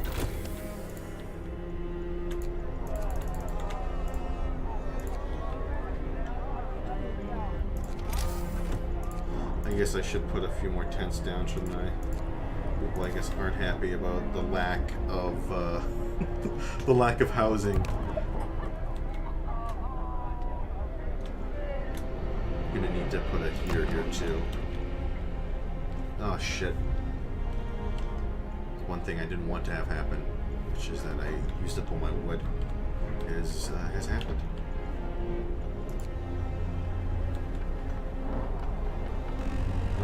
Okay, people are back to work. So yeah, we need, I need wood before I can build up my next plan anyway. Yeah, I need... So the plan here is we're going to build a coal thumper.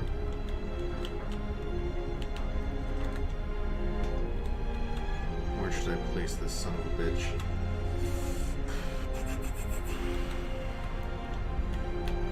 Yeah, these rocks are really screwing with me. Just trying to get my bearings here. For steel, that's for coal. Okay. Maybe I should put it back this way. No, I don't think there's enough space there. Okay, let's I'll scope out this area as my coal thumper station at first. So I can't. The one thing it does suck about this game is I find it difficult to look at the chat, because I think this is by and large a game you want to or should be paying attention to what's going on, at least if you want to survive. Okay. So now we should be able to build up our coal thumper here. Sorry, I gotta build a street to get there first.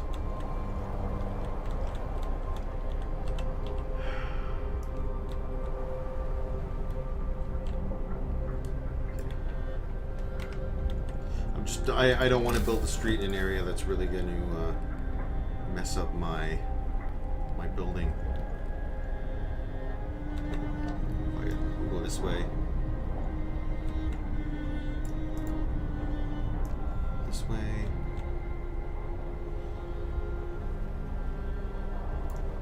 Start there. So, coal thumper.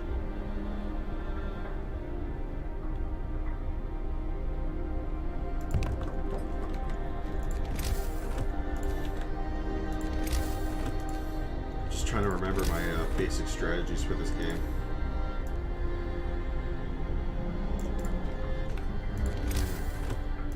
Just thinking we're going to get a after that we're going to need a gathering post. I need more wood to do that. I've got things being researched, right? No, no, oh no, that's bad. That's really bad. That might actually really kill me. I forgot to have people researching. Look at the beacon next. Oh no. That could be a disaster.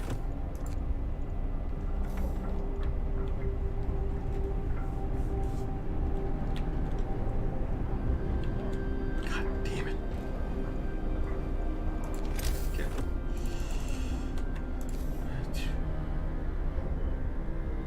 Got the roast. And then, once that's done, we'll need a steam hub to keep everybody working from freezing to death. And that will be our initial area to gather coal. Because, yeah, we're going to get more people sick if they're out gathering in the cold.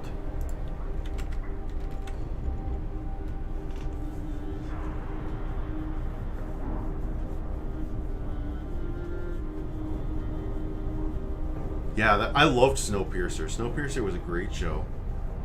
I watched this one video where some guy made an argument that Snowpiercer was like a it was like a sequel to Willy Wonka or Charlie and the Chocolate Factory, and it was actually a very compelling argument. Like, he made some very good points. Okay, so now our next. Our next move here. I'm thinking either maybe heaters. I'm also thinking about the drawing boards, but I use a lot of wood to do that. Their initial researches in this game are hugely important. In fact, maybe I'm thinking about maybe I should rush down, spend the wood to get the hothouse.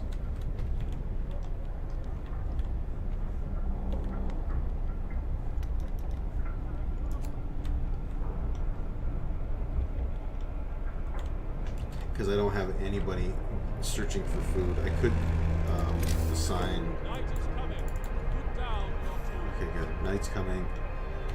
Everyone's gonna go out and finish building all this crap.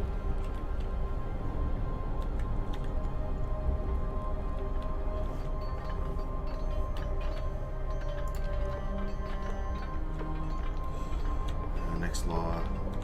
Actually, yeah, I have to go for overcrowding. How much food do I have? This is a big issue.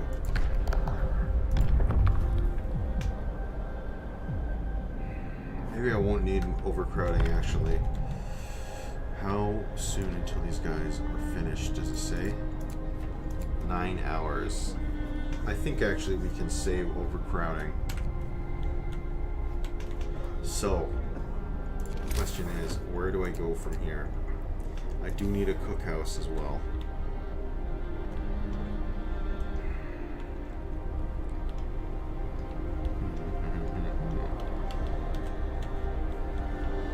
Man, these rocks are really messing with me.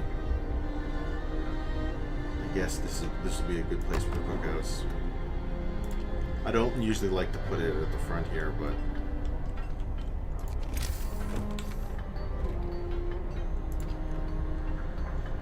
my next law though is going to be actually I'll go for the extended shift. And I'll put the workshop people on the extended shift.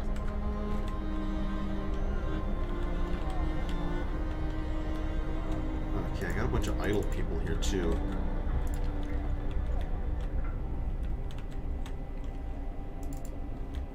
Shit. Did they already collect all the wood?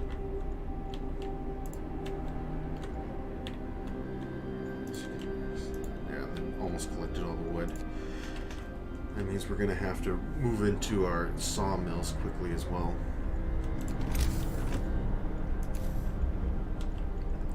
Maybe I should have gone for overcrowding.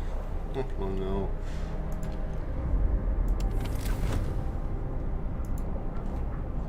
Some more people are getting sick.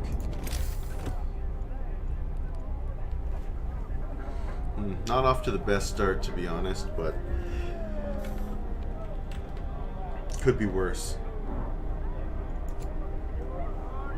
We're doing fine, all things considered. Sure.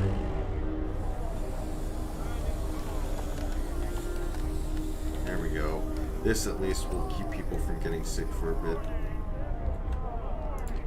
I'm surprised they didn't build this tent. Okay, well now that we finish our coal thumper and everything, and this needs to be set up. This doesn't need to be 24 hours. For now, it'll be regular shift.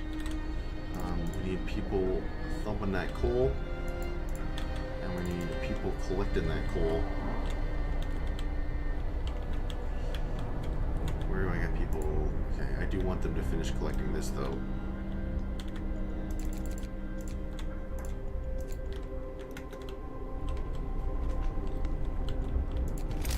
And I'm also going to need to get my beacon out as well, because I don't have enough. Time to earn your bread.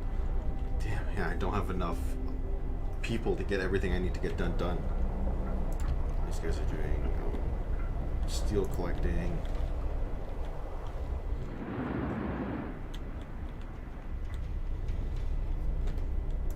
I guess I should put. Yeah, I'm gonna have to go for child labor anyway, just to keep the wheels turning.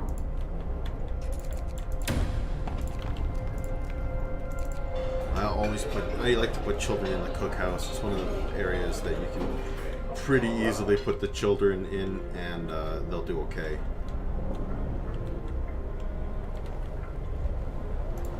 But yeah, I just want to get rid of this friggin' coal pile behind me. What's my research doing?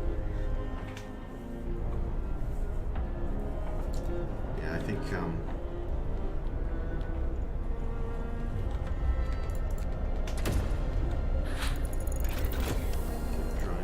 researched. So from there, I can either go to the hothouse, get food easily, not even have to worry about hunters. But I'm also running out of wood, and I need a sawmill desperately. So it's a tough call. This game is all about tough calls. I'm gonna go for the hothouse. I think food is important. Little important.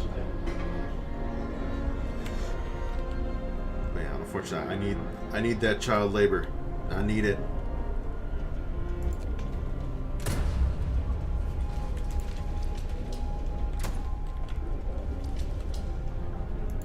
These guys idle? As I do not need idle hands. That's the last thing in the world that I need. So, one of the best ways I think to get power in the early game here is this the coal thumper. So it's going to keep producing coal no matter what. It's going to be it produces 22.4 coal an hour, and then you just have your people here. They just go to the gathering post. They pick up that said coal, and they just bring it back. It's very easy, very efficient, and if you've got a steam pump here, it makes it so that they very rarely, if ever, will get sick. Okay, laws, here we go. Child labor. Get to it, little Timmy. New law is signed. All the children are serving the food. I need the children collecting coal. I really need the children doing a lot of things, to be honest. Good, we got the hothouse. This is perfect. Sawmill. Now, the question is, hothouse, where should I put this son of a bitch?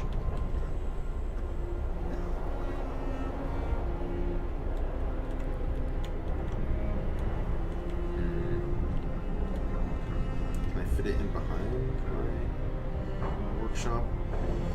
The thing about the workshop is I don't know if you get the adjacency bonus if they're behind, actually. So I probably shouldn't put it there. I think you don't. I think they do have to be together. Either way. I'll just put it here. I have these guys researching the sawmill. It's perfect. Put a few more tents down.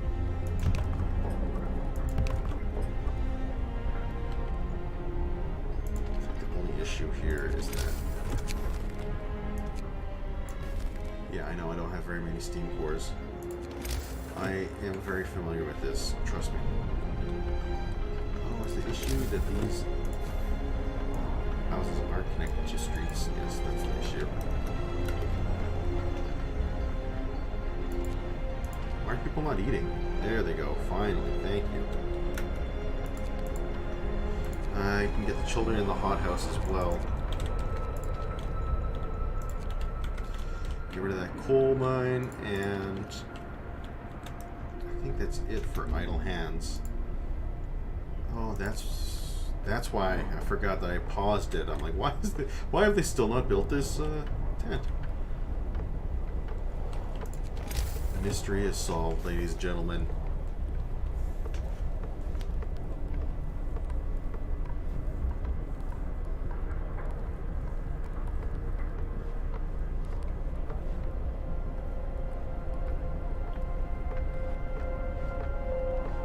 You know, Thief, like the old school Thief, that's one of my favorite, I wouldn't say it was one of my favorite games of all time, but one of my favorite games from my childhood. I remember playing that game a ton. And a lot of the aspects, like, at the time were incredibly original, very creative, and just like, unlike anything I'd ever seen. Like the whole idea of you having to be stealthy and, you having to be stealthy, and you were actually like, you weren't just going around killing people in a first-person shooter. That at the time I think was revolutionary. Oh my god, this is not good. I think this might end me here. The work shift starts. Yeah, I'm worried about me getting smoked by this upcoming storm. I desperately need this sawmill. Because, okay, good. That coal mine is gone. Oh, and am I out of steel too? Yeah, I am. Guess I can get some people working here. Grabbing this steel.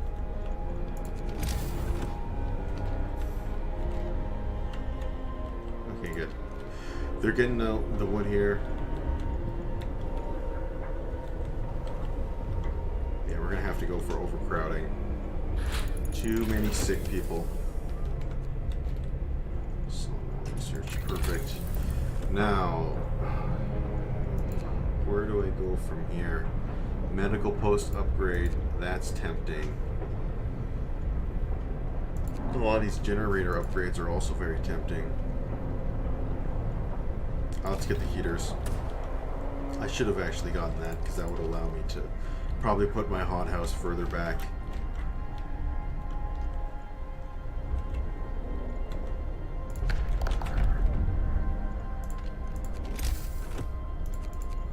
Question is, can I place my steam up here? Yes, I can. At the same time, maybe, well, I think the steam hub is a little more energy efficient.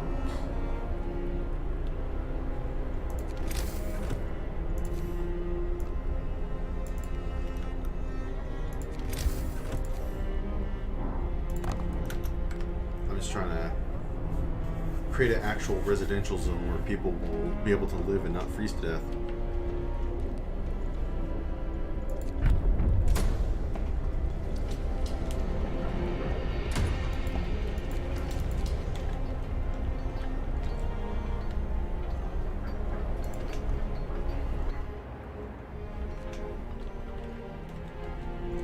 Crates depleted.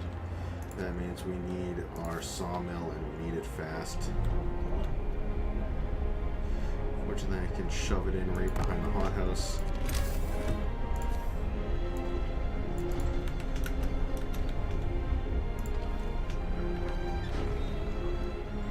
Oh, good.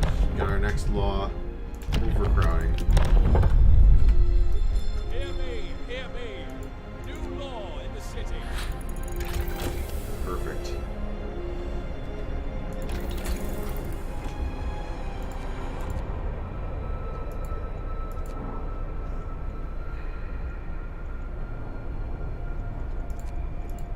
Big decision here. I want the range. I think or do I want the power? Maybe I don't even want any of those. I really got to get that beacon down too. I don't need coal mining. I do need steelworks at some point. Let's just get the steelworks because it'll be a quick and easy research.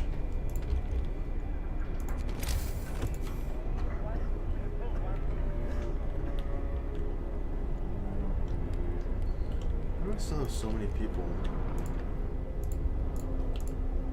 Oh, I see. I think it's because that they're not connected to streets.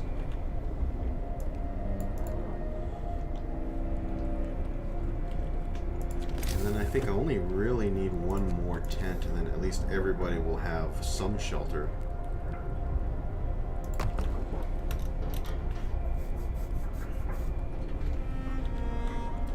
How am I doing coal-wise? Consumption, not that great, honestly. Not as good as I would like. Okay, we're producing lots of coal. This means that we need, yeah, producing lots of coal, but this means that we need more miners and more gatherers. But I can't do that because I don't have wood. I'm hoping that they will get this done. In fact, I might have to force them onto a shift just so I can get enough wood to keep things moving.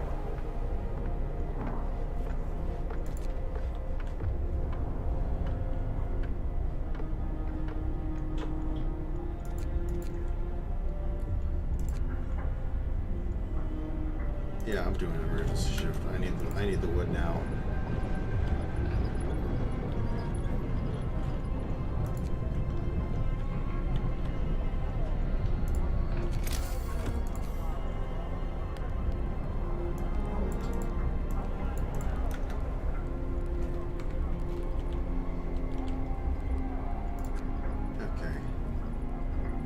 There we go. Everybody's got a house.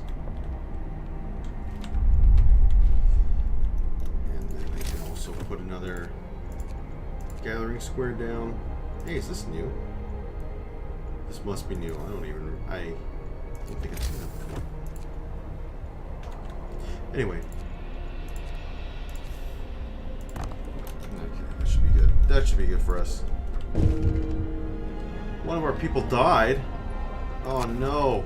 Oh, death from overwork. We must make sacrifices to survive.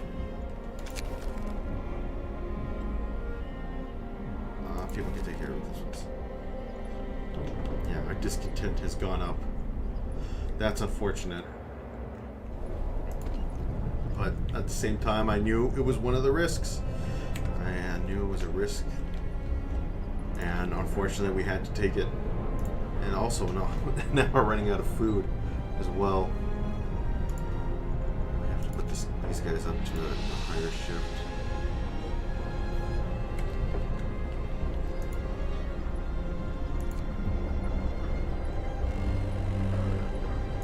Brace yourselves. Cold is coming.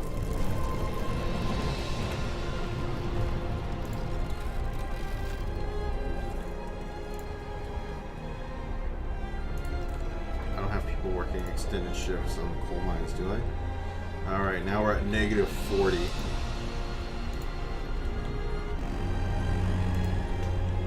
Which is not a place we would like to be. Steelworks researched. Next, it should be...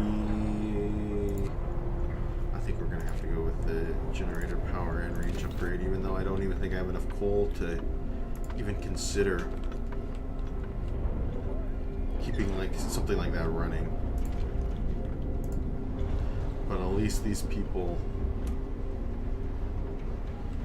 I mean, there's a low risk of them falling ill.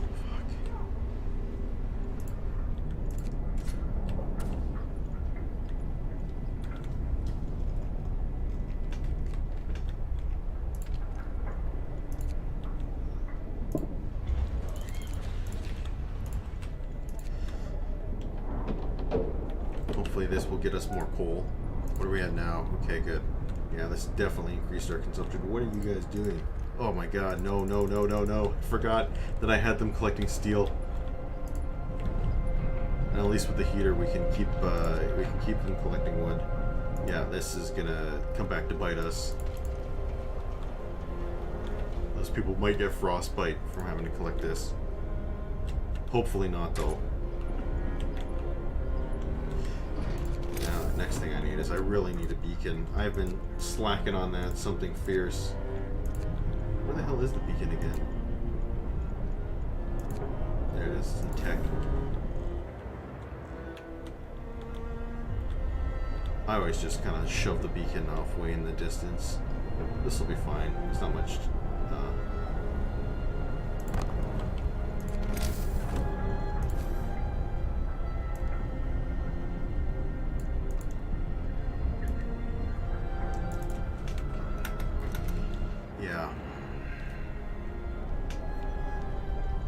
If I can make it to day 7, I'll be okay. Uh-oh, what's this? Child injured at work. Okay, I'll give the kid the day off. We're not that heartless. See, we can even increase our hope just a little bit.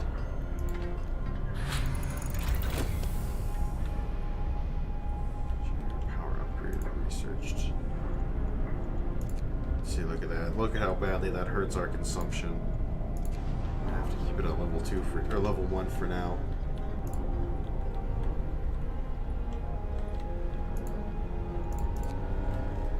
Looks like, though, we're gonna get most of these people back to work.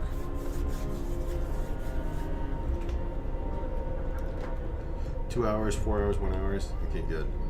I'm happy that we're gonna get most of these people back in the workforce, and we're gonna clear our queue of sick people, it looks like. It's time off.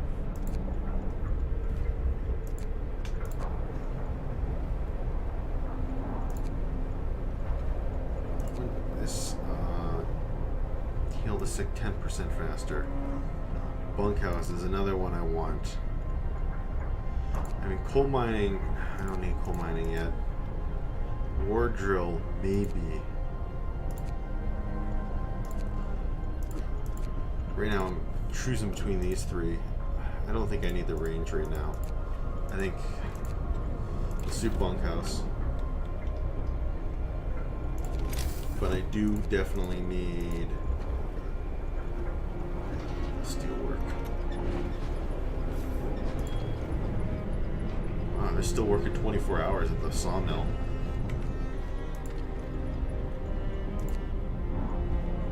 This is our okay.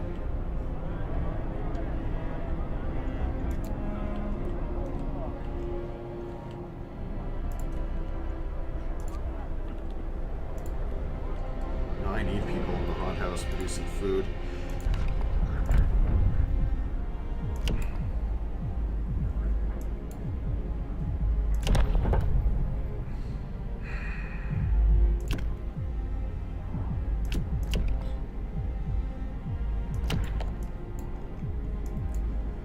Thinking about where we go. We don't need child labor, all jobs. I could get this cemetery. How bad is our discontent? Is the request? It's bad. It's not great.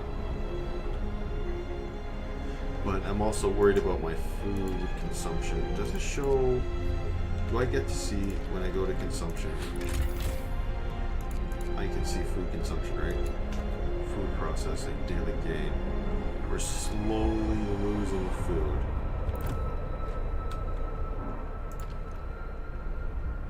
I already have the hot house working at extended shifts.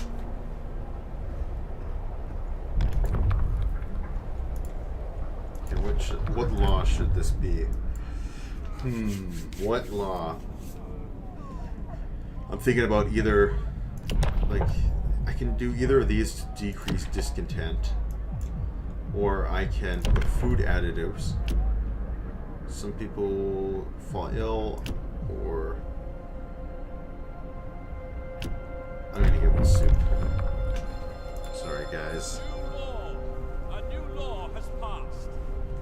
Then we'll go into dealing with the discontent after.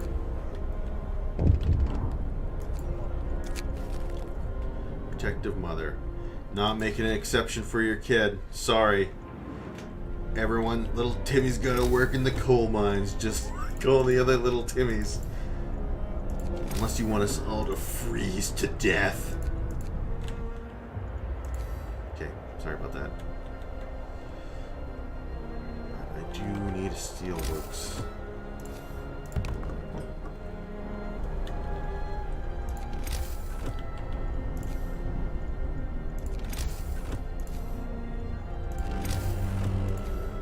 Why do I keep doing that?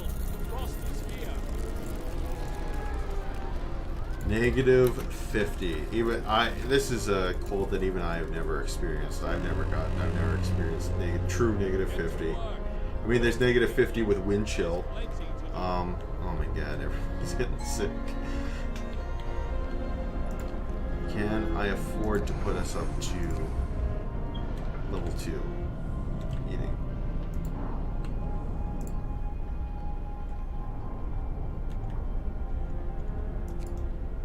The heater on, people won't be able to work in there either, so I'm not going to have people go to work in there right now. The only issue is now without that, though. I've got all my tier 1 research right, except for Hunter's Gear.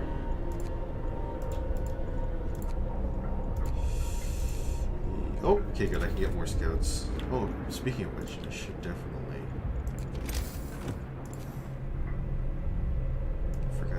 connect these guys. And again, I forgot to get my scouts out there, which has definitely been holding us back. Oh, I need more wood before I can even think about sending them out. We're gonna get a lot of people who are sick because of this. Well, maybe not that many. They're actually doing okay in the coal mining sectors. The only place they're gonna get sick is in the sawmill. You know what? You guys can go to work. We'll be okay because you just gotta work till the end of the day, and the temperature will rise. And we'll actually have a little bit of a reprieve. Looks like we'll get another 3 days before things are going to get spicy again. 5 citizens must be available. Okay. Perfect. Radio station, wrecked vehicle, frozen Hulk. Let's go to the radio station. Maybe there are people there.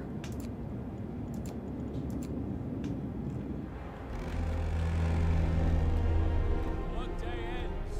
It's time off.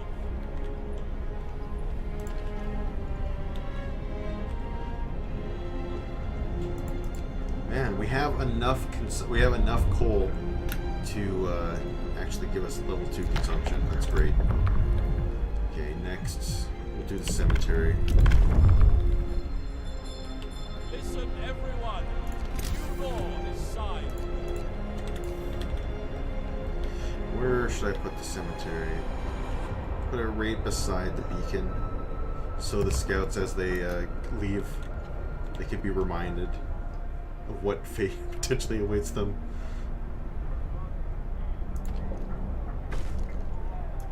Hooray! Nice, there we go. That'll deal with some of our issues. A little bit. Not crazy, but... Oh, man.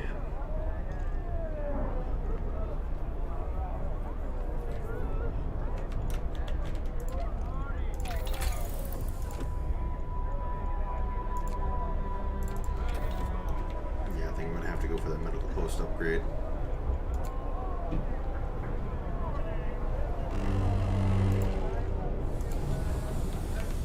Even turn us down to level 1 to save some coal. Get to work. Move, people. There's plenty to do. Holy shit. What are these people doing? Oh, I see what he's doing. Okay. He's just going to get that because it's close by. Double rations for kids. Can't afford it.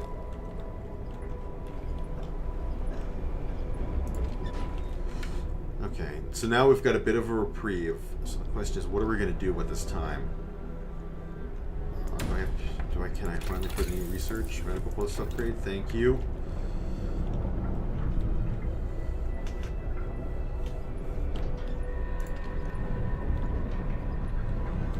Working here. Oh, we do have one. Is it a kid? Yes, one kid is available to work. In the hothouse.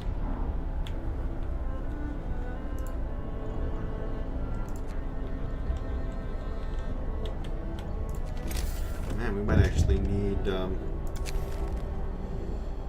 extended shift. Sir, people are worn out. Some of them have been working extended shift for days on end. Keep everybody on regular shift for 3 days. Actually, I can afford it because things aren't going to get dicey for 3 days, so people can actually have a bit of a break, can have a bit of a reprieve. But actually, we're going to need some more resource space, if I'm not mistaken. I guess we're going to need another resource depot. This thing does not need to be heated, does it? I don't think so.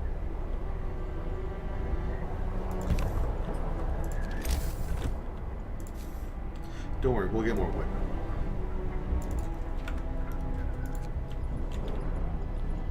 Wait, that's... Yeah, I don't want to dismantle the streets, I want to build the streets. It's off time.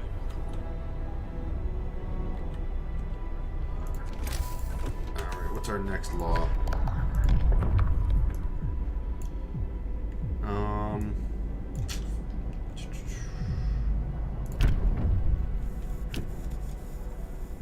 Okay, I don't need triage. Don't need a care home either. There's ceremonial funerals. Hear me, hear me. New Fancy law funerals. is Who has city. time for that? Ooh, what do they get? Coal and steel. Nothing really crazy. Let's go to the empty shelter, I guess. Maybe they'll find something there.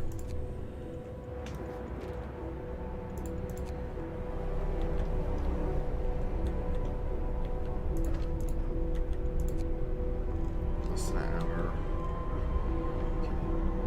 I'm just happy we're able to keep enough people treated.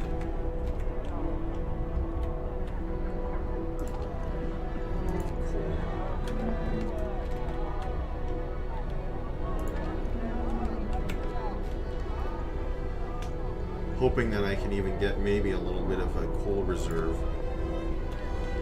But I don't think I'm going to get that lucky.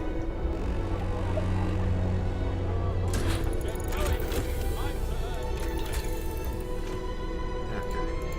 Now I think... What does this do? Oh, okay.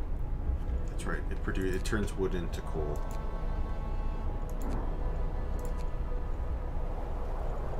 That's not a bad thing either.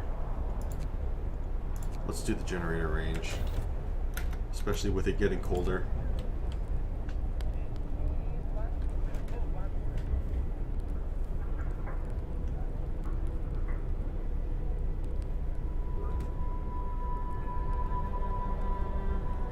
Well, lots of people are talking, and I am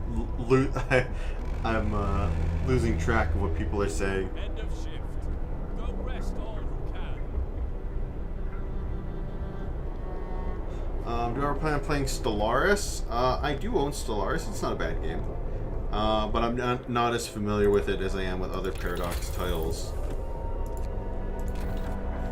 So I'd like to learn a little bit more about it before, or learn the mechanics a little bit better before I think about doing a Let's Play.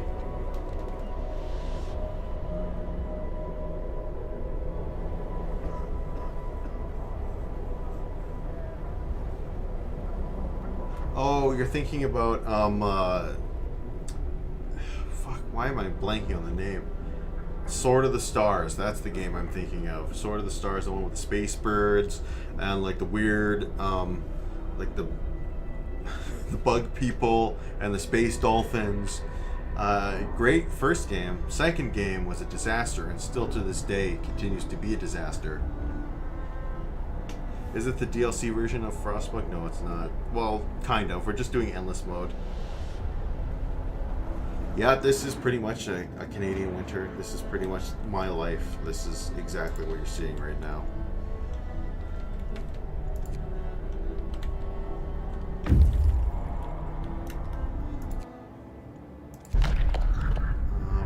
Wow, nothing.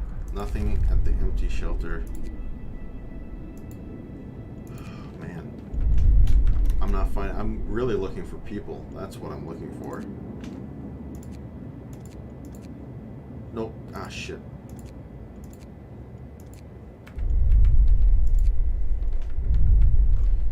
Hey.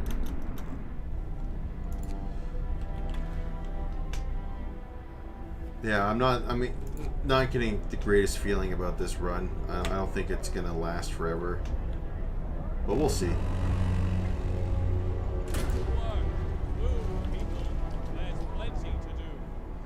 Yes, there is always plenty to do. But I think for now, small garden. Ooh. Yeah, let's think about upgrading people's houses. Should probably upgrade the ones back here.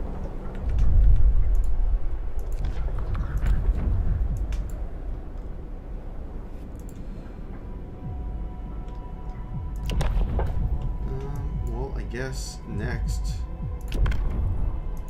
prosthetics triage.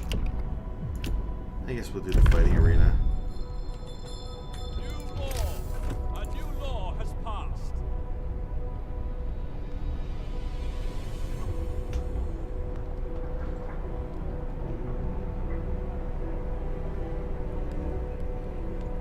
I just want to put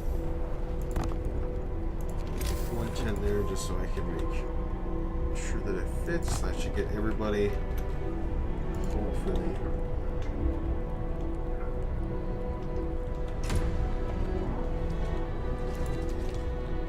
Try and get our houses upgraded before the next storm, but I really don't think that's going to happen because the storm is pretty much here.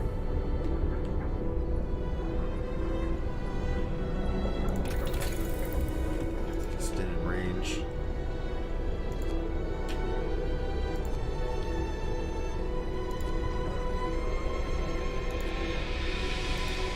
So yeah, anywhere near enough technology to think, or resources to think about going to the tier 3 technology.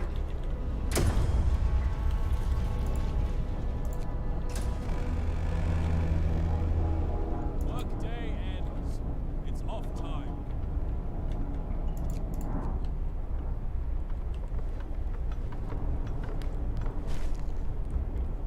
Yay.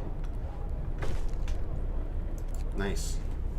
Okay, well, thankfully the people are at least getting a little bit more hopeful. Yes, we got survivors. We'll escort the survivors to the city because they have some resources they can bring back with them.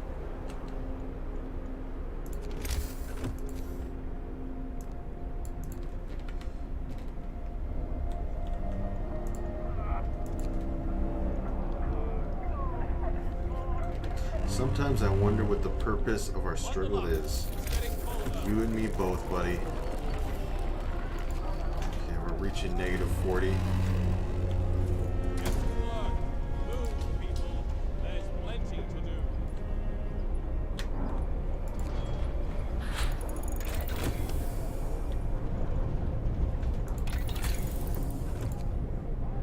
Actually, maybe I can push it to 3rd tier. I mean, we're gonna need 3rd tier because we got this. Oh my god, we got a big storm coming. And we're gonna need more coal too.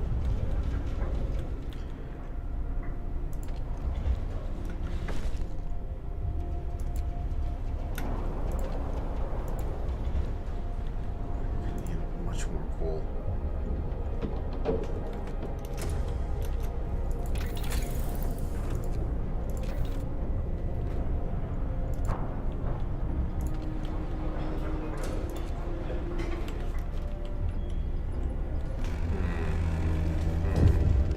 Work day ends.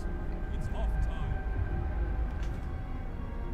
I don't need to address this right now. I'm just going to take your rise a little bit. I've done good to beat it back down.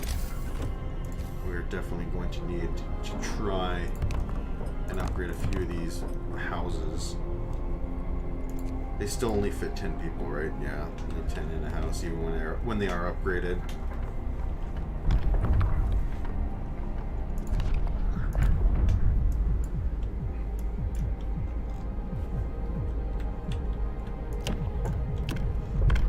What do we get here? Dueling law. People can duel each other in the streets. Public house. Listen, everyone. New law is signed.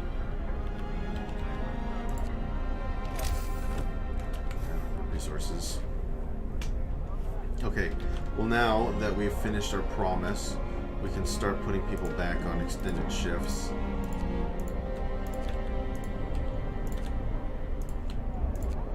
Particularly the most needed areas.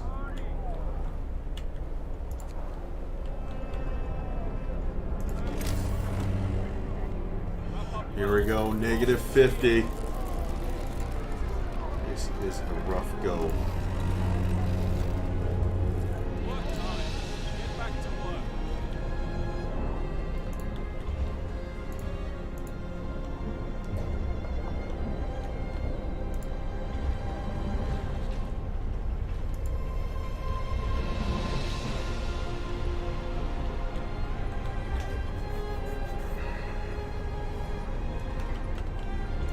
Got heaters on. Yeah, I do. Unfortunately, it's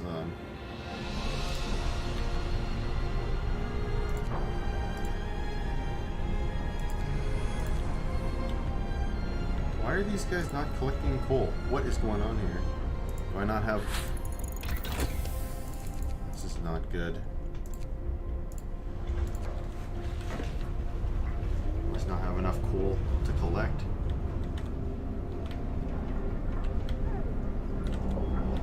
Yeah, that's not good. Kind of been neglecting that.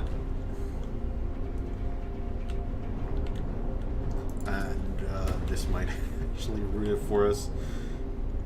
Okay, I need heating, improved heaters. God damn you.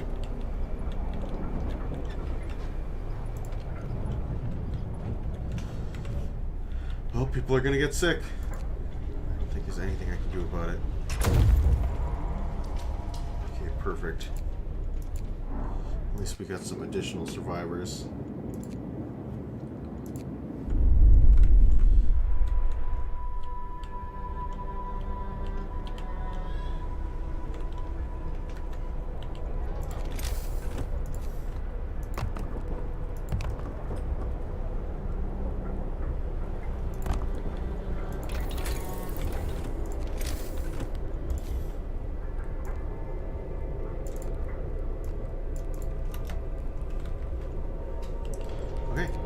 At least we now have some additional people.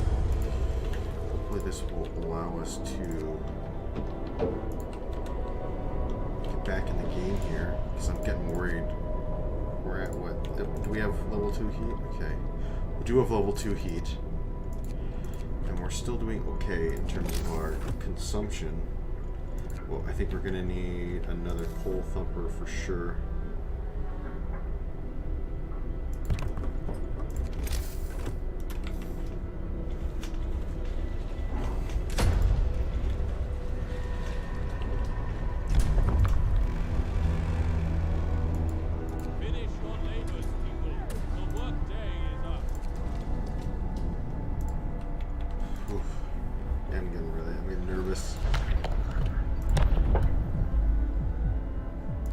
Moonshan.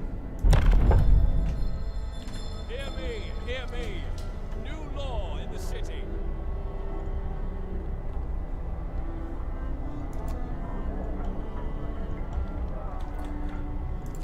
Can I build the public house yet?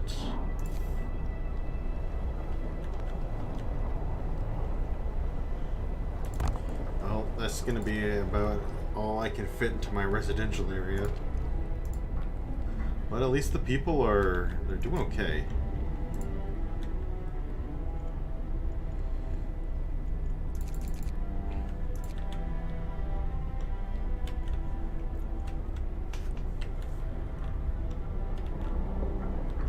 Looks like we're gonna need another. We need another outpost. Shit. Another med post, I mean. People are getting sick again.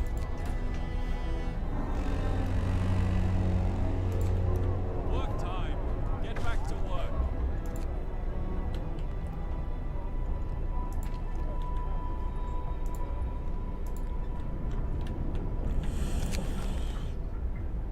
I see it. Don't worry, I see the storm. Yes, I'm gonna bring them back as soon as this is over.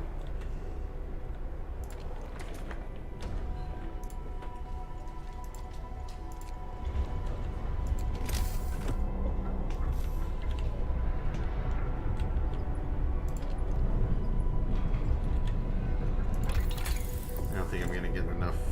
Oh, I just need some extra wood. Come on, guys. I believe in you.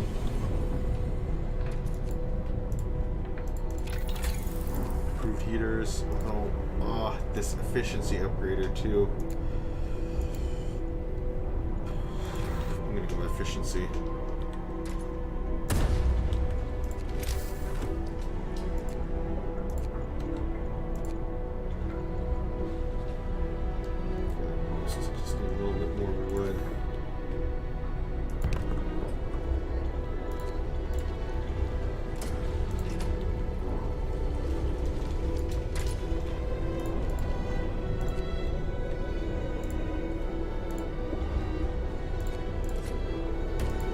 People are not happy, but we got a storm coming, and I'm worried we're not gonna make it.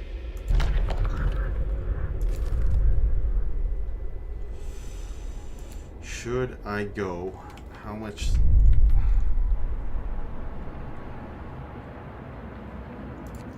How long is it going to take him to reach this? 21 hours to arrive. No, I'm going to bring him back. I think they got some coal, right? End of shift. Go rest all who can.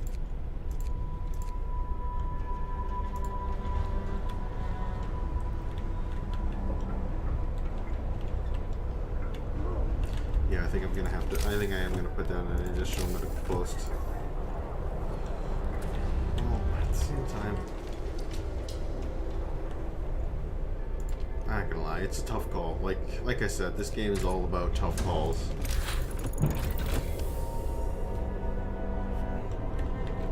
That's good. There we go. We got our consumption up considerably.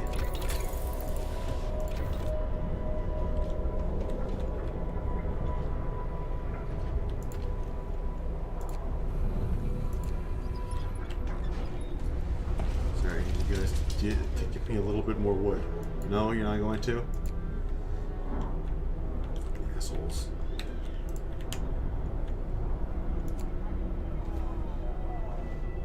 Oh man, I'm not gonna lie, I'm really worried about this storm.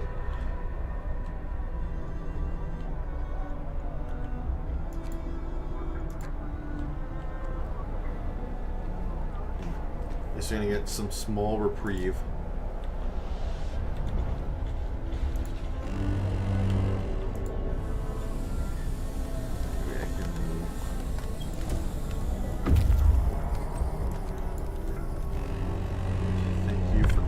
Everybody. Get going. Time to earn your bread. Can I disband them for now? Oh shit, it's gonna cost me 40 wood to create them again. Shit. Oh well, not the biggest deal. But still kind of irritating. Hoping that if I put this one behind it, it will still go and collect. Does it have a radius? Yes. Okay, good. He will still go and collect.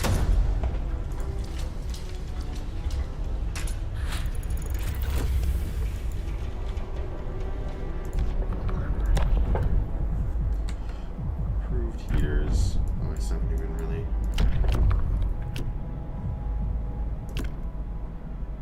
I'm not going to put into effect the dueling law, but I'm going to put into effect prostitution. New law. A new law has Why does hope fall if prostitution is legalized?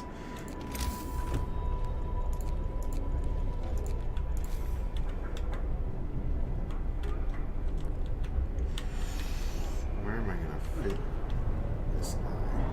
Okay, good. At least he can fit back here. He'll still be in the. Still be in the warm hum of our heater. Basking in the warm glow. We'll do the steam hub upgrade next. Because hopefully these upgraded heaters will keep people from dying at work. shift is ending.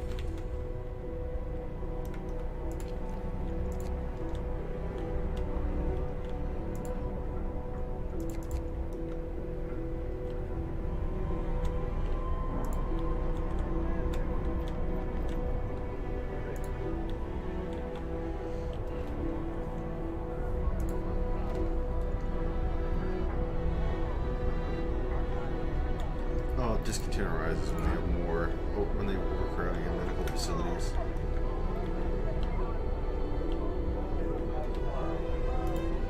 Okay, here it comes. Here comes the storm. Wrap up well. Frost is here.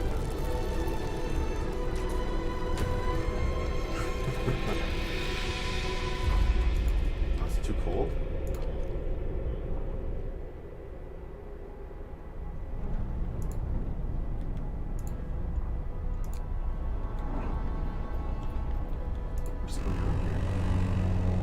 Oh, it's because we're at negative 70, so that's what's happened. We've reached negative 70.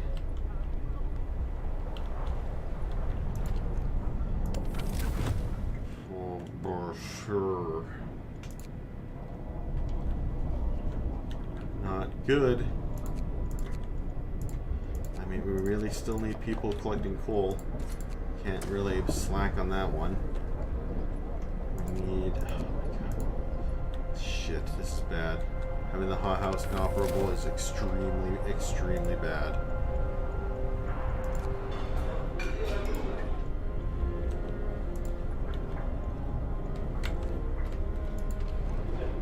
I can't think of something worse, honestly.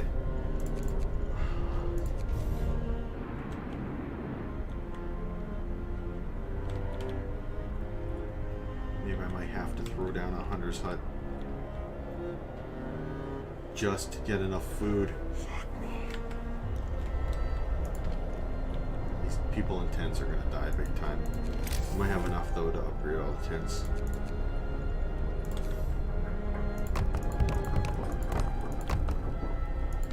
Okay, good. I actually can upgrade all the tents. Still upgrade researched.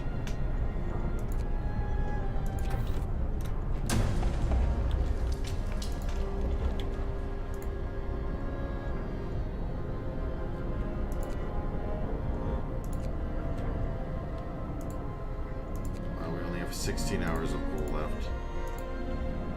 That gives me 17 hours of coal.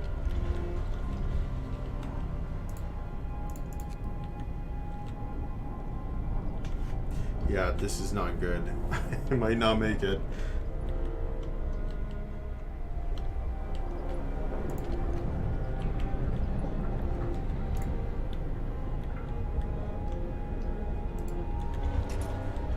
There's still lots of coal for these guys to collect, right? Everybody's doing their job. Okay, I'm gonna shut down the steelworks. Shit, someone's got frostbite. That's not good.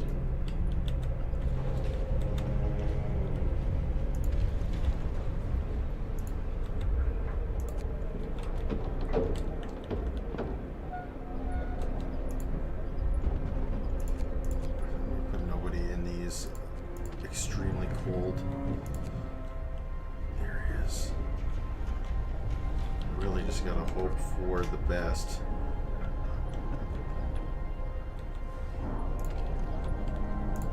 I don't have heaters on, okay. Everywhere that's unmanned, we're turning off the heaters. Hopefully we can use that to maintain some of our coal.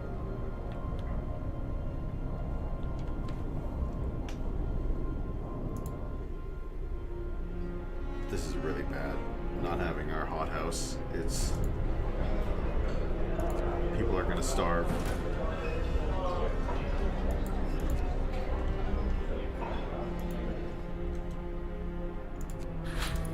It was freezing.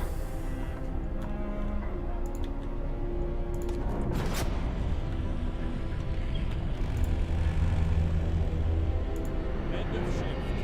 Progress. Okay. Well, at least we can put on overdrive and people can do work.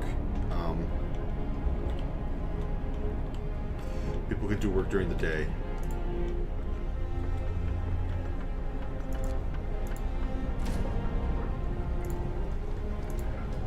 Man, even the bunkhouses when people are freezing in. Even at level 2, they're freezing. God damn.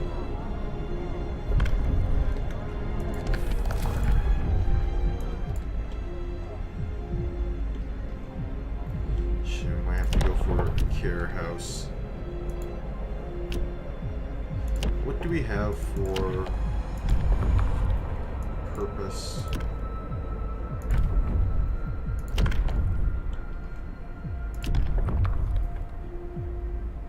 I'm gonna go obviously for authoritarian. It just gives us the neighborhood watchtower. We don't need that right now. I'll go for the care house. Listen, everyone. New law is signed.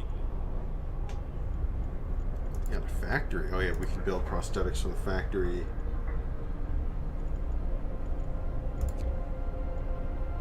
Oh man, I need that.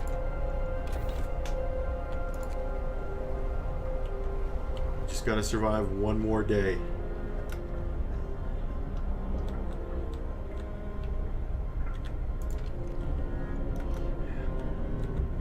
So many people are getting sick.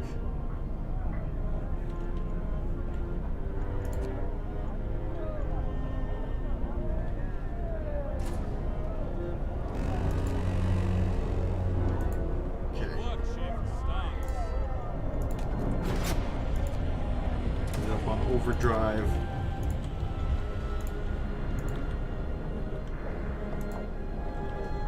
Oh man, I have had these guys wasting coal this entire time. We just need to put the steam hub on level 2, and that'll keep them safe for now.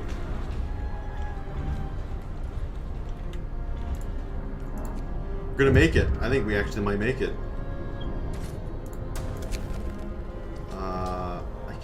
This right now. Sorry. You really gonna ask me to put people on less grueling shifts right now?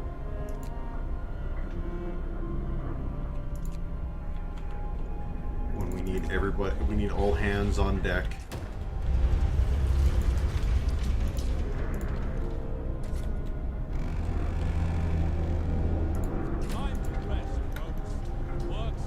Oh no. Oh no. Shit. I can't believe that. I can't believe I did that. Oh no. This is bad. I forgot that I had taken everybody off hothouse duty.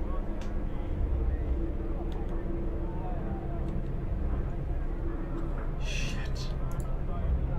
I have to turn off overdrive or the generator will explode.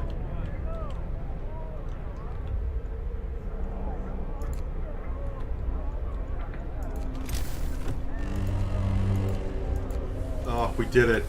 We survived the first storm. And we only had one amputee. Well, let's get everybody back to work.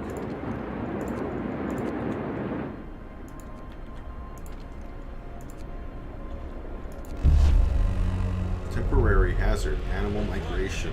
The worsening weather has caused game animals to seek shelter in new places. The hunters can find a new habitat which hunt bring in 95% less raw food. That's okay, considering I haven't really been relying on that to begin with.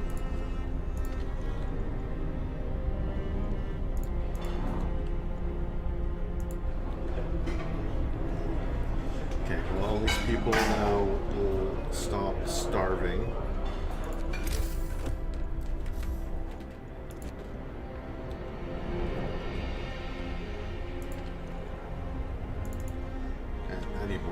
The sawmill.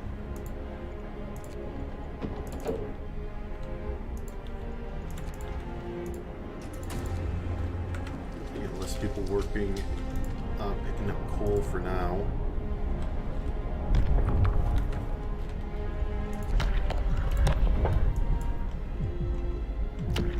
So we can do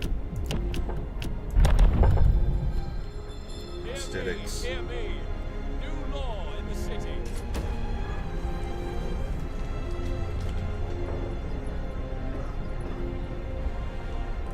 Yeah, so many people are starving right now. Oh, I don't need that on. Don't need that on either. Let's see who has heaters on.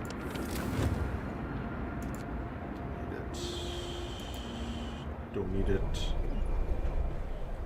You need it. You need it. No one else needs it.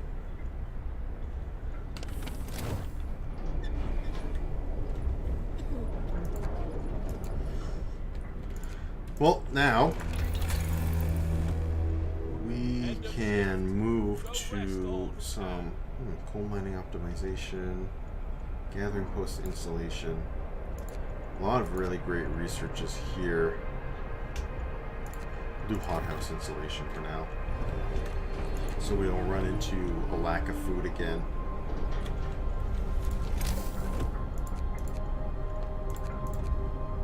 Well, I'm happy we survived. I thought we weren't going to.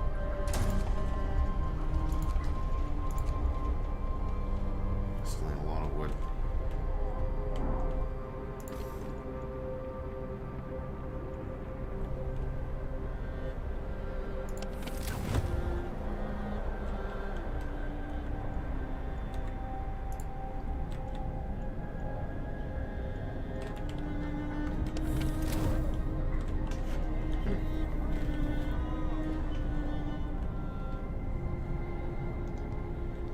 least we're alive, she says.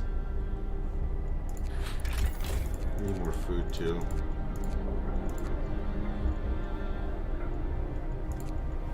I'm losing food bit by bit. I just need more resources. Need more resources for food. Work time. Get I think people will actually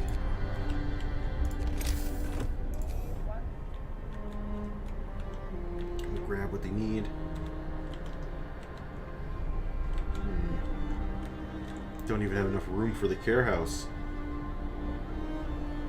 I guess I can put it on the side of the street here.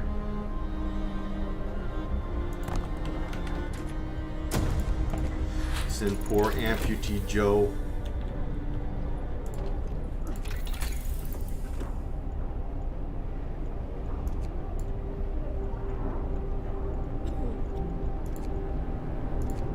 Guess I should get gathering post installation.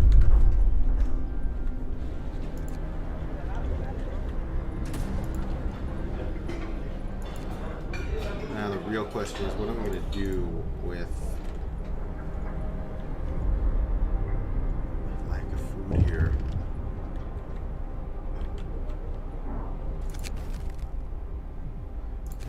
I can't address this right now. I need people to be working long, ridiculous hours.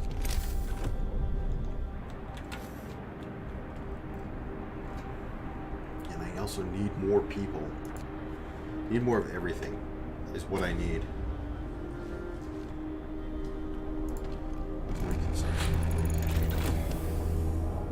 gather your tools. The shift is ending. I have to do coal mines is increased. I could get the sawmill upgrade. Actually, I should have gotten that a long time ago. Alright, poor amputee Joe.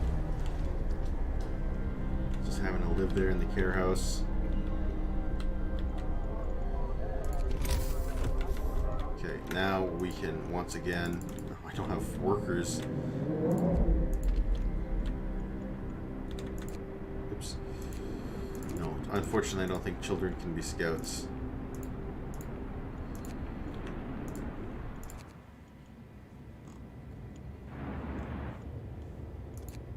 Wow, I didn't notice that they change it every time.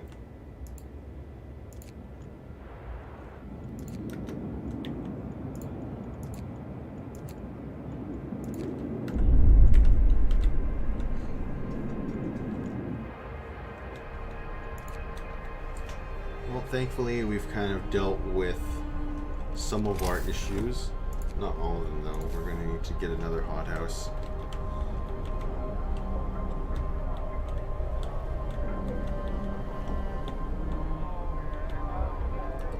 And it would be ideal to get it in range of at least some sort of heating source. If I build it there, then can I not build a coal mine?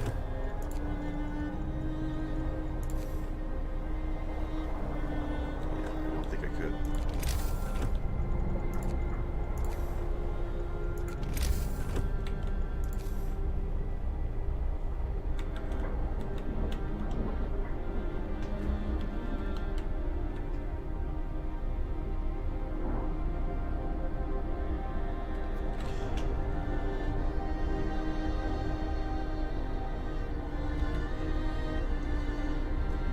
Damn it.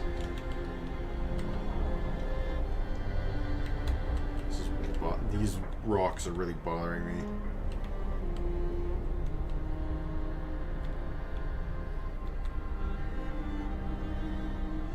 Well, this looks like where it's gonna be.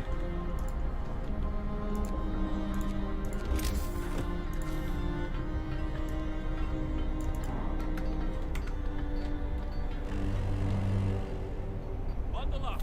It's getting colder. I am getting colder again. What time is it? Oh, Jesus. I'm running out of time. Time to get to work.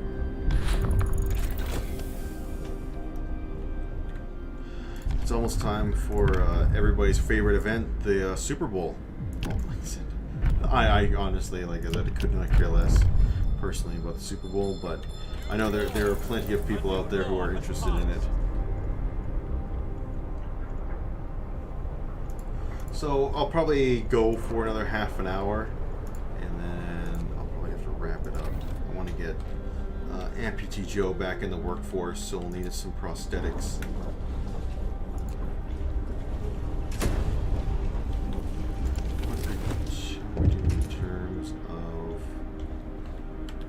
At least all of my buildings are functional.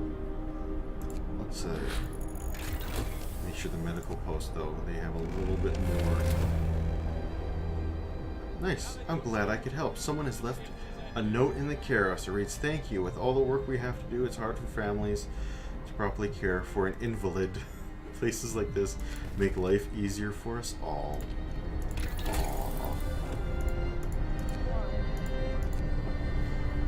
Healthcare insulation too. Well, look at that. We've actually managed to build up some of a little bit of a coal base here, which is great.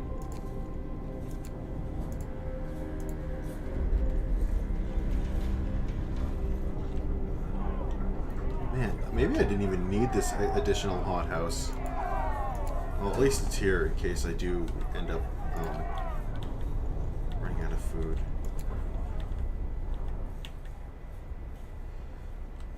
It's just tough to figure out where I'm going to pull people off.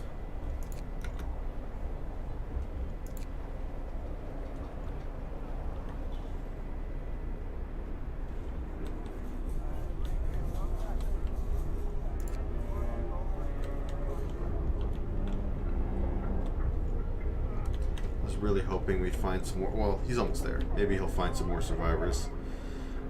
Unfortunately, we're going to need probably a new residential area. Can these guys get by on just one heating? Yes, they can.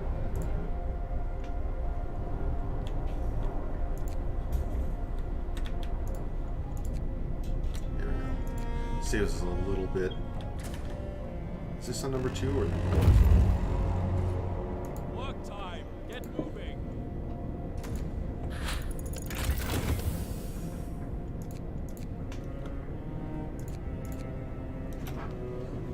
They probably, yeah, because they got the extra insulation. I didn't even build a factory. Man, I need steam core, something fierce. Nothing here.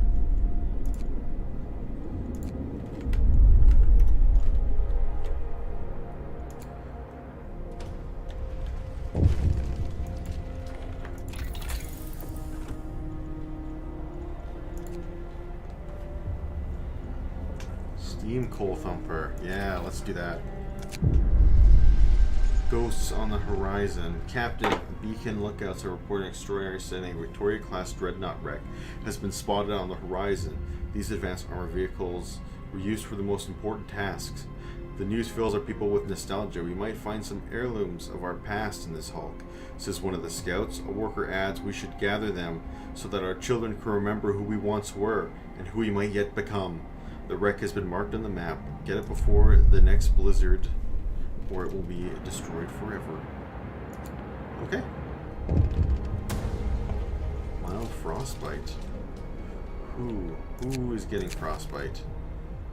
No, you guys, stop complaining about these hours, okay? Oh, this guy's getting frostbite. I wonder why this particular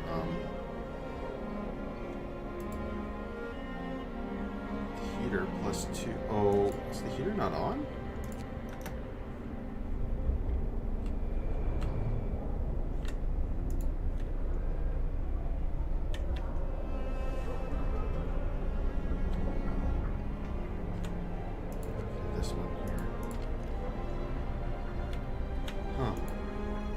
That is weird. That for some reason the heater isn't working.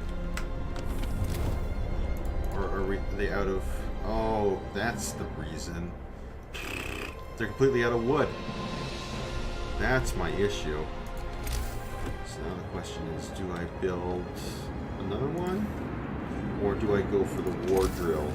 Did I even research the war drill? I don't think I did. No, I haven't. I'll have to go for another sawmill.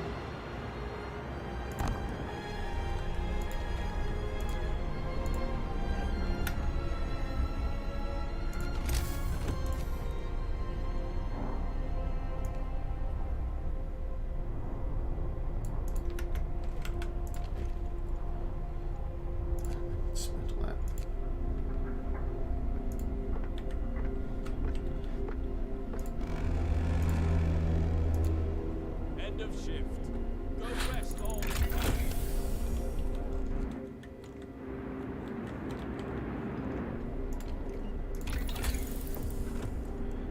I almost don't want to... Oh, right, let's get the war drill, actually.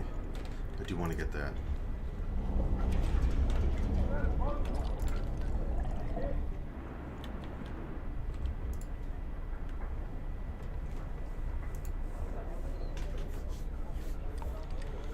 Well, you know, honestly, I think I'm probably going to have to just wrap it up now. What time is it? 4:15? Yeah, I think it's a good time to wrap it up.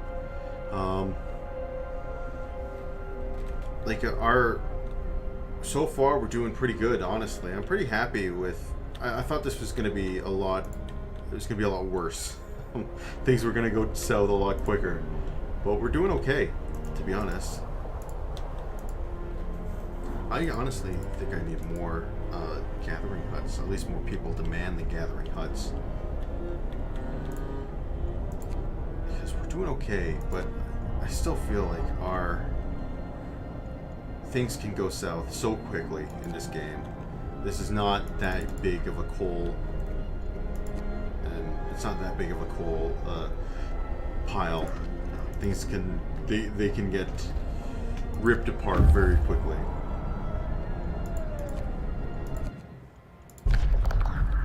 Nothing.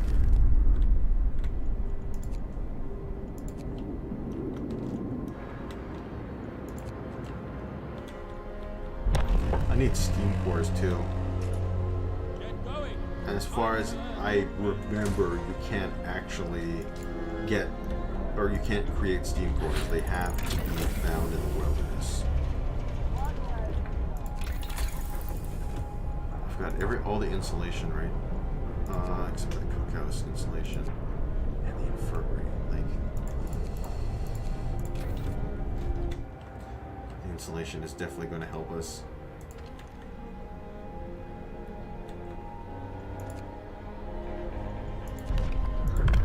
I think we've finished this. Yeah, we're finished this, so we can go to neighborhood watch. Listen, everyone. New law is signed.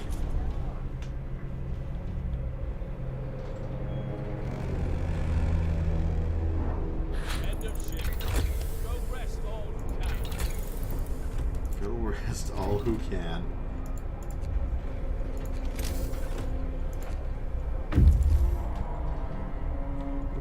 These bring down discontent, right?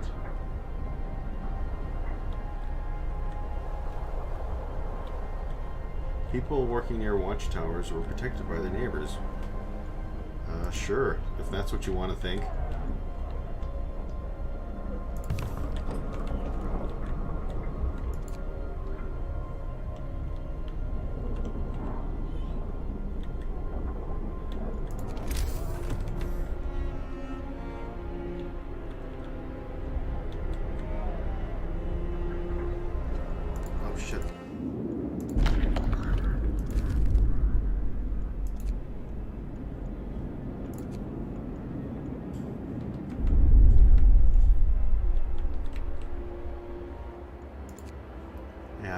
Storm is coming, but This is another.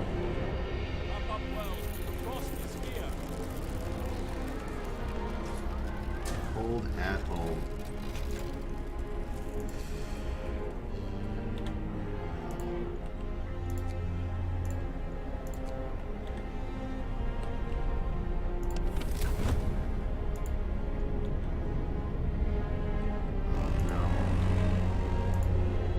The work shift starts.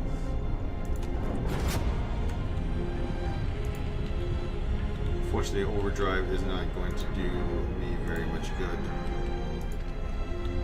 No, can work here. These guys are screwed.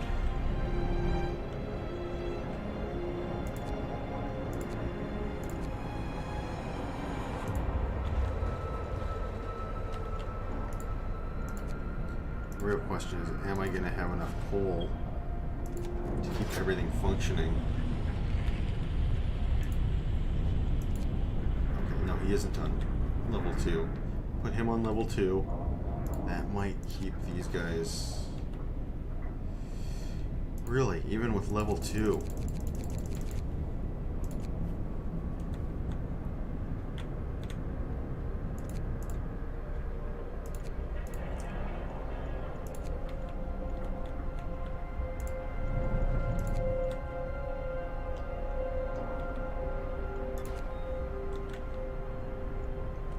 We gotta make sure the medical posts can still function.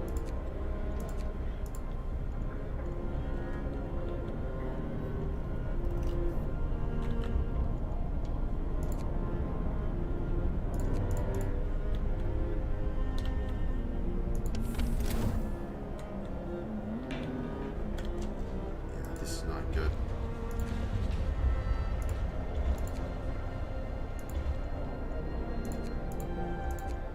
Everybody collecting coal. Yes, we still have more coal than we still have more coal than we need, which is great. I'm just worried. I'm worried about, oh man, about these homes specifically. Can't address this right now.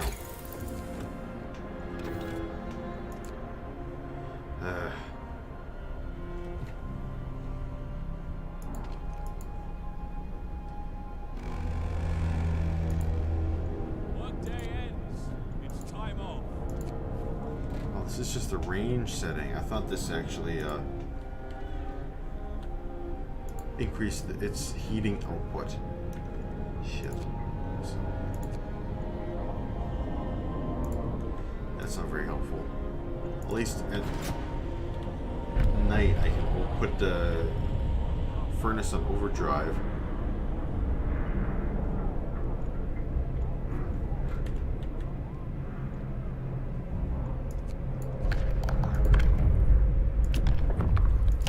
Morning gathering. Hear me, hear me. New law in the city. I thought I did put...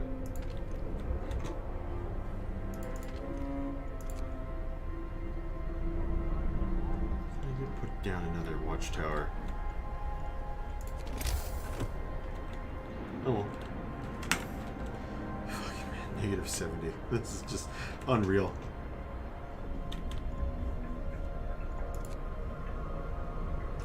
Yeah, well. Back to normal. Time. Get back to work. I do kind of... Okay, I'm going to wait till these guys get to that relic. I'm kind of curious to see what it is. Oh shit, I better turn off overdrive or the generator will explode.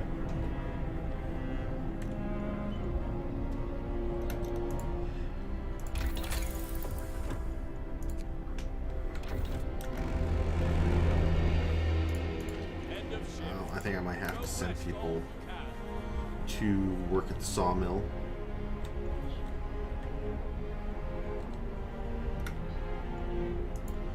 Who's freezing? Probably the people at the sawmill.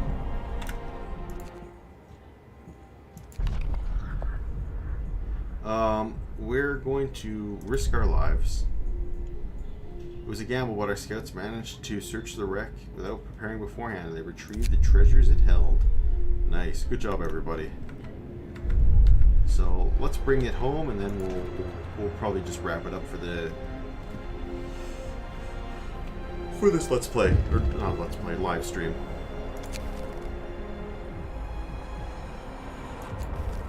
Okay, the people are freezing here.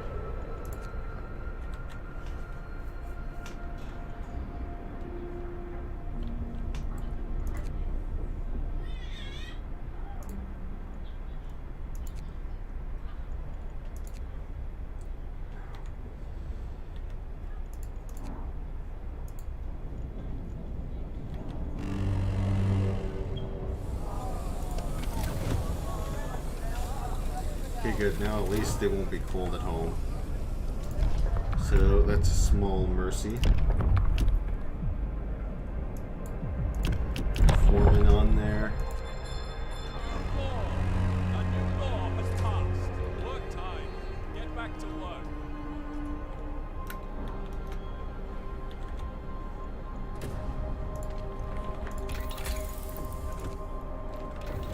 Come on, guys. Just get that extra wood. Watchtower's not built. What? Oh yeah, I forgot to build the second one. Nope.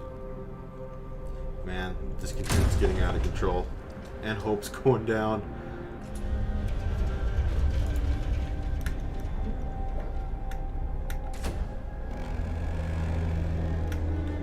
Work day ends. It's off time. Yeah, I really need to get to the next level of heating.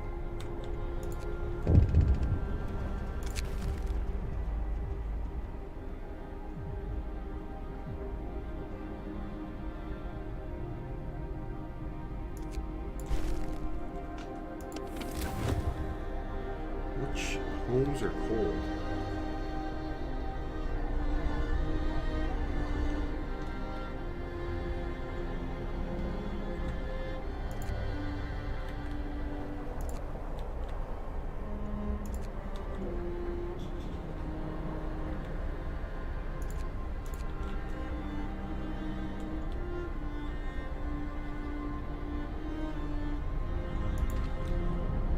I think all of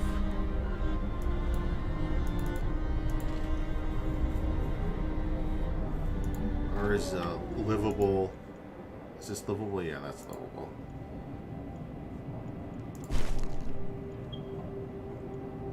Maintain the conditions, livable conditions in the home. Oh, well, I'm gonna we're gonna wrap it up here pretty quick anyway. I'm just really curious to see what this relic is.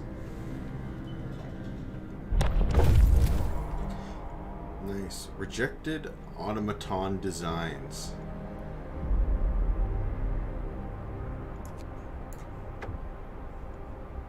The scouts who explored the Victoria-class dreadnought are back with their find. A curious crowd gathers around them, eager to see what memories of the past they've been brought. We should build the archives to store such heirlooms and allow everybody to see them. Cool. Well, there we get a trinket or a piece of paper, yet more precious than a steam core. Well, that'll be the end of this live stream for now. I think the Super Bowl has already started. So, my World War I video was great. Thanks for getting our boys home before 1915. Great. So what's the point? Going to be invading neighbors and finally bringing the good word of DaComrade to uncivilized filth. Okay. Well, I hope you guys enjoyed this city builder live stream. Played a bunch of different games today, and instead of just focusing on one game, it was a good time. It was a little bit more chill, except for Frostpunk, which is a stressful game, literally chill. But I find this game to be somewhat stressful, like bouncing all the different needs and spinning all the different plates you got to keep in the air. It can get out of hand. Also, it can get super intense and a ton of fun, which is one of the reasons I love this game. But some of the particularly the scenarios when things are coming towards the end and like crescendoing. Yeah, it can get it can get crazy. So anyway, I'm going to go and enjoy the rest of my Sunday with my family. So I want to thank you guys for tuning in. It was another great time. I'll keep you guys posted when the next live stream will be. And until then, everybody, take care.